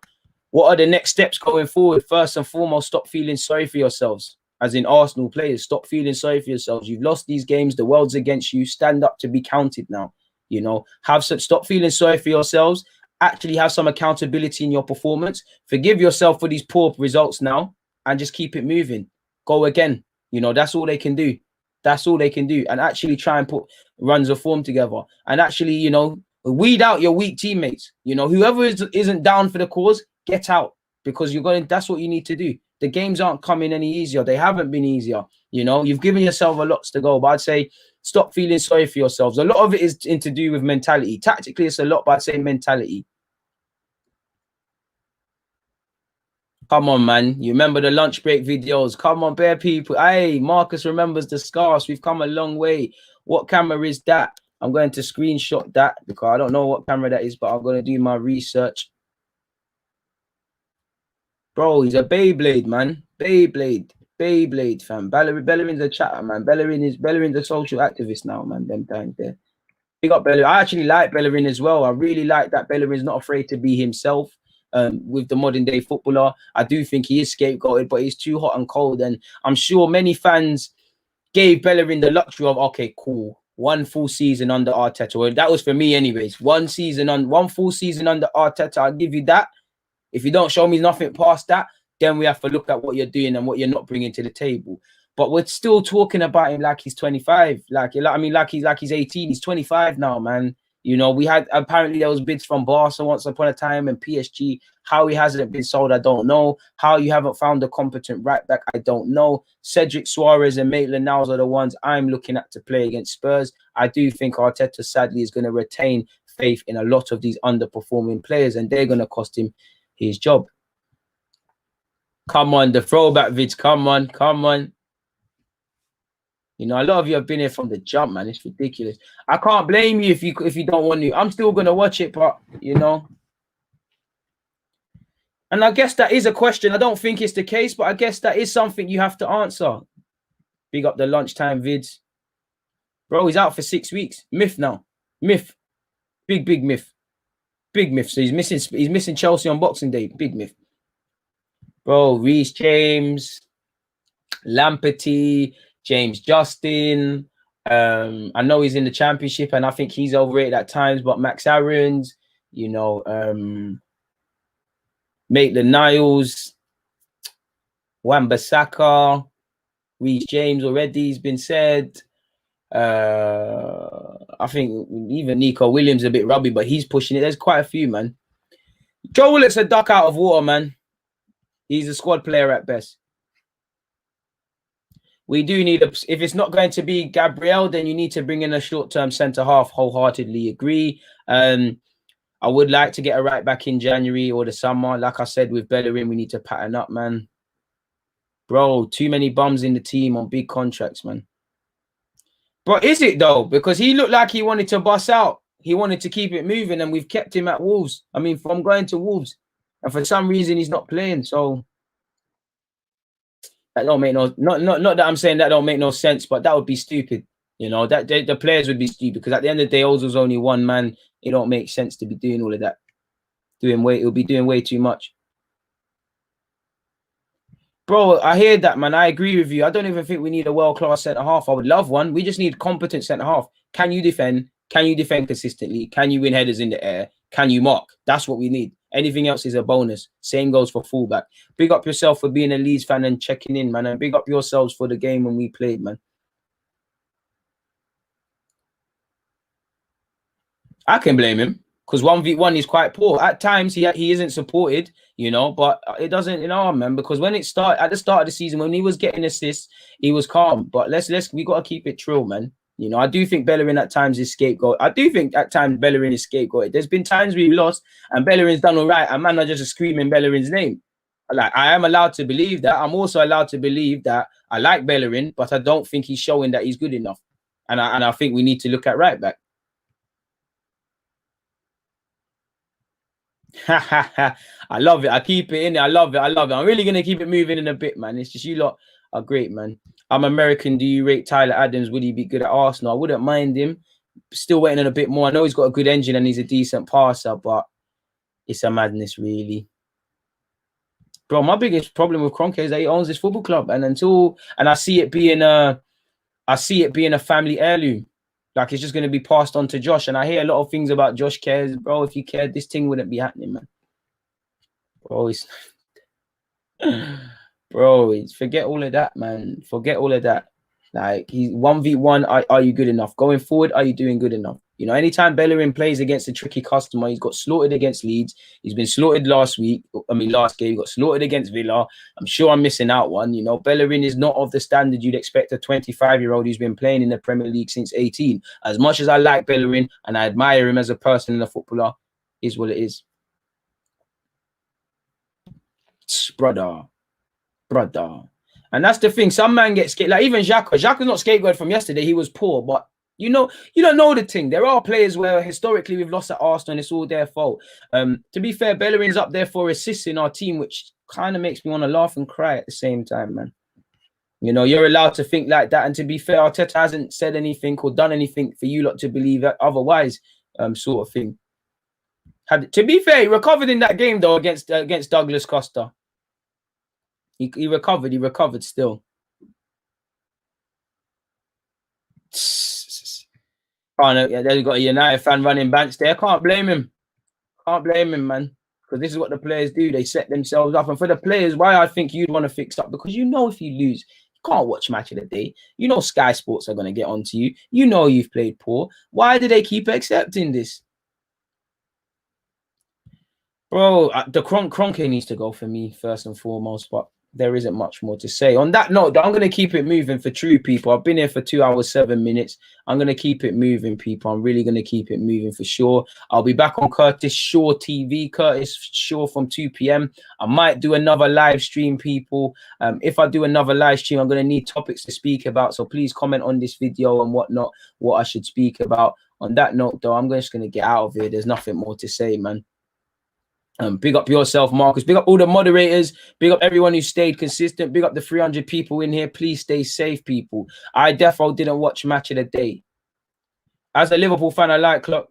Do you know what it is? He's just not learning from his mistake, man. And to be fair, with Klopp's experience, Klopp is everyone connected with your club, my guy. You're moving in the right direction. Like Klopp could, Klopp could only do so much, if the money wasn't reinvested for Coutinho properly, if he wasn't given certain figures, if he wasn't allowed to remove, because you get the sense of he wants to create winners, even down to things like a set piece coach and all of these other little things Klopp has assembled throughout his time at Liverpool. The manager can't do it alone. So while I agree, the people at the top need to keep it moving, man. Come on, my guy. Thank you very much, man. Come on, my guy. Come on, my guy, man. I thank you very much for the positive messages. I'll be back again soon, man. Giving you lot 2 hours, 8 minutes. Hopefully, you lot have made me just accept the result really and truly, like it is. Well, it is, people. So I'll be back again, man. Like I said, the tactics video's coming out. Literally, as I get off this, I'm gonna get to editing it and processing it. So it'll be out this afternoon, hopefully. I'm playing a bit of catch up in terms of the under 23s, the under 18s, and the loan report. So this week it will be out there. Obviously, we're going to have a live watch along for the Thursday game, and there'll be a bunch of other live streams this week. But big up everybody that's tuned in. I hope you all have a great week. I hope you all crush your goals. I hope everybody, young and old, whatever you are, you move that much closer to achieving your goals, because everybody here, I can see you're not like Arsenal. You want to achieve success. So I'm wishing you good health. I'm wishing you success in whatever you lot are doing and whatever period you guys are in your life. And big up everyone according to where you are. Big up all my London people and England people, because it's early in the morning we started this. It's really early in the morning if you're from America and similar time zones. Big up everybody across different regions in Asia, the Americans, the Caribbeans. Big up my JA tugs, my Jamaican ones. Happy Independence Day to my fellow Bajans as well. Let's get the fish cakes out. On that note, though, I'm out. Hit the like button, people. Bless. I'm out.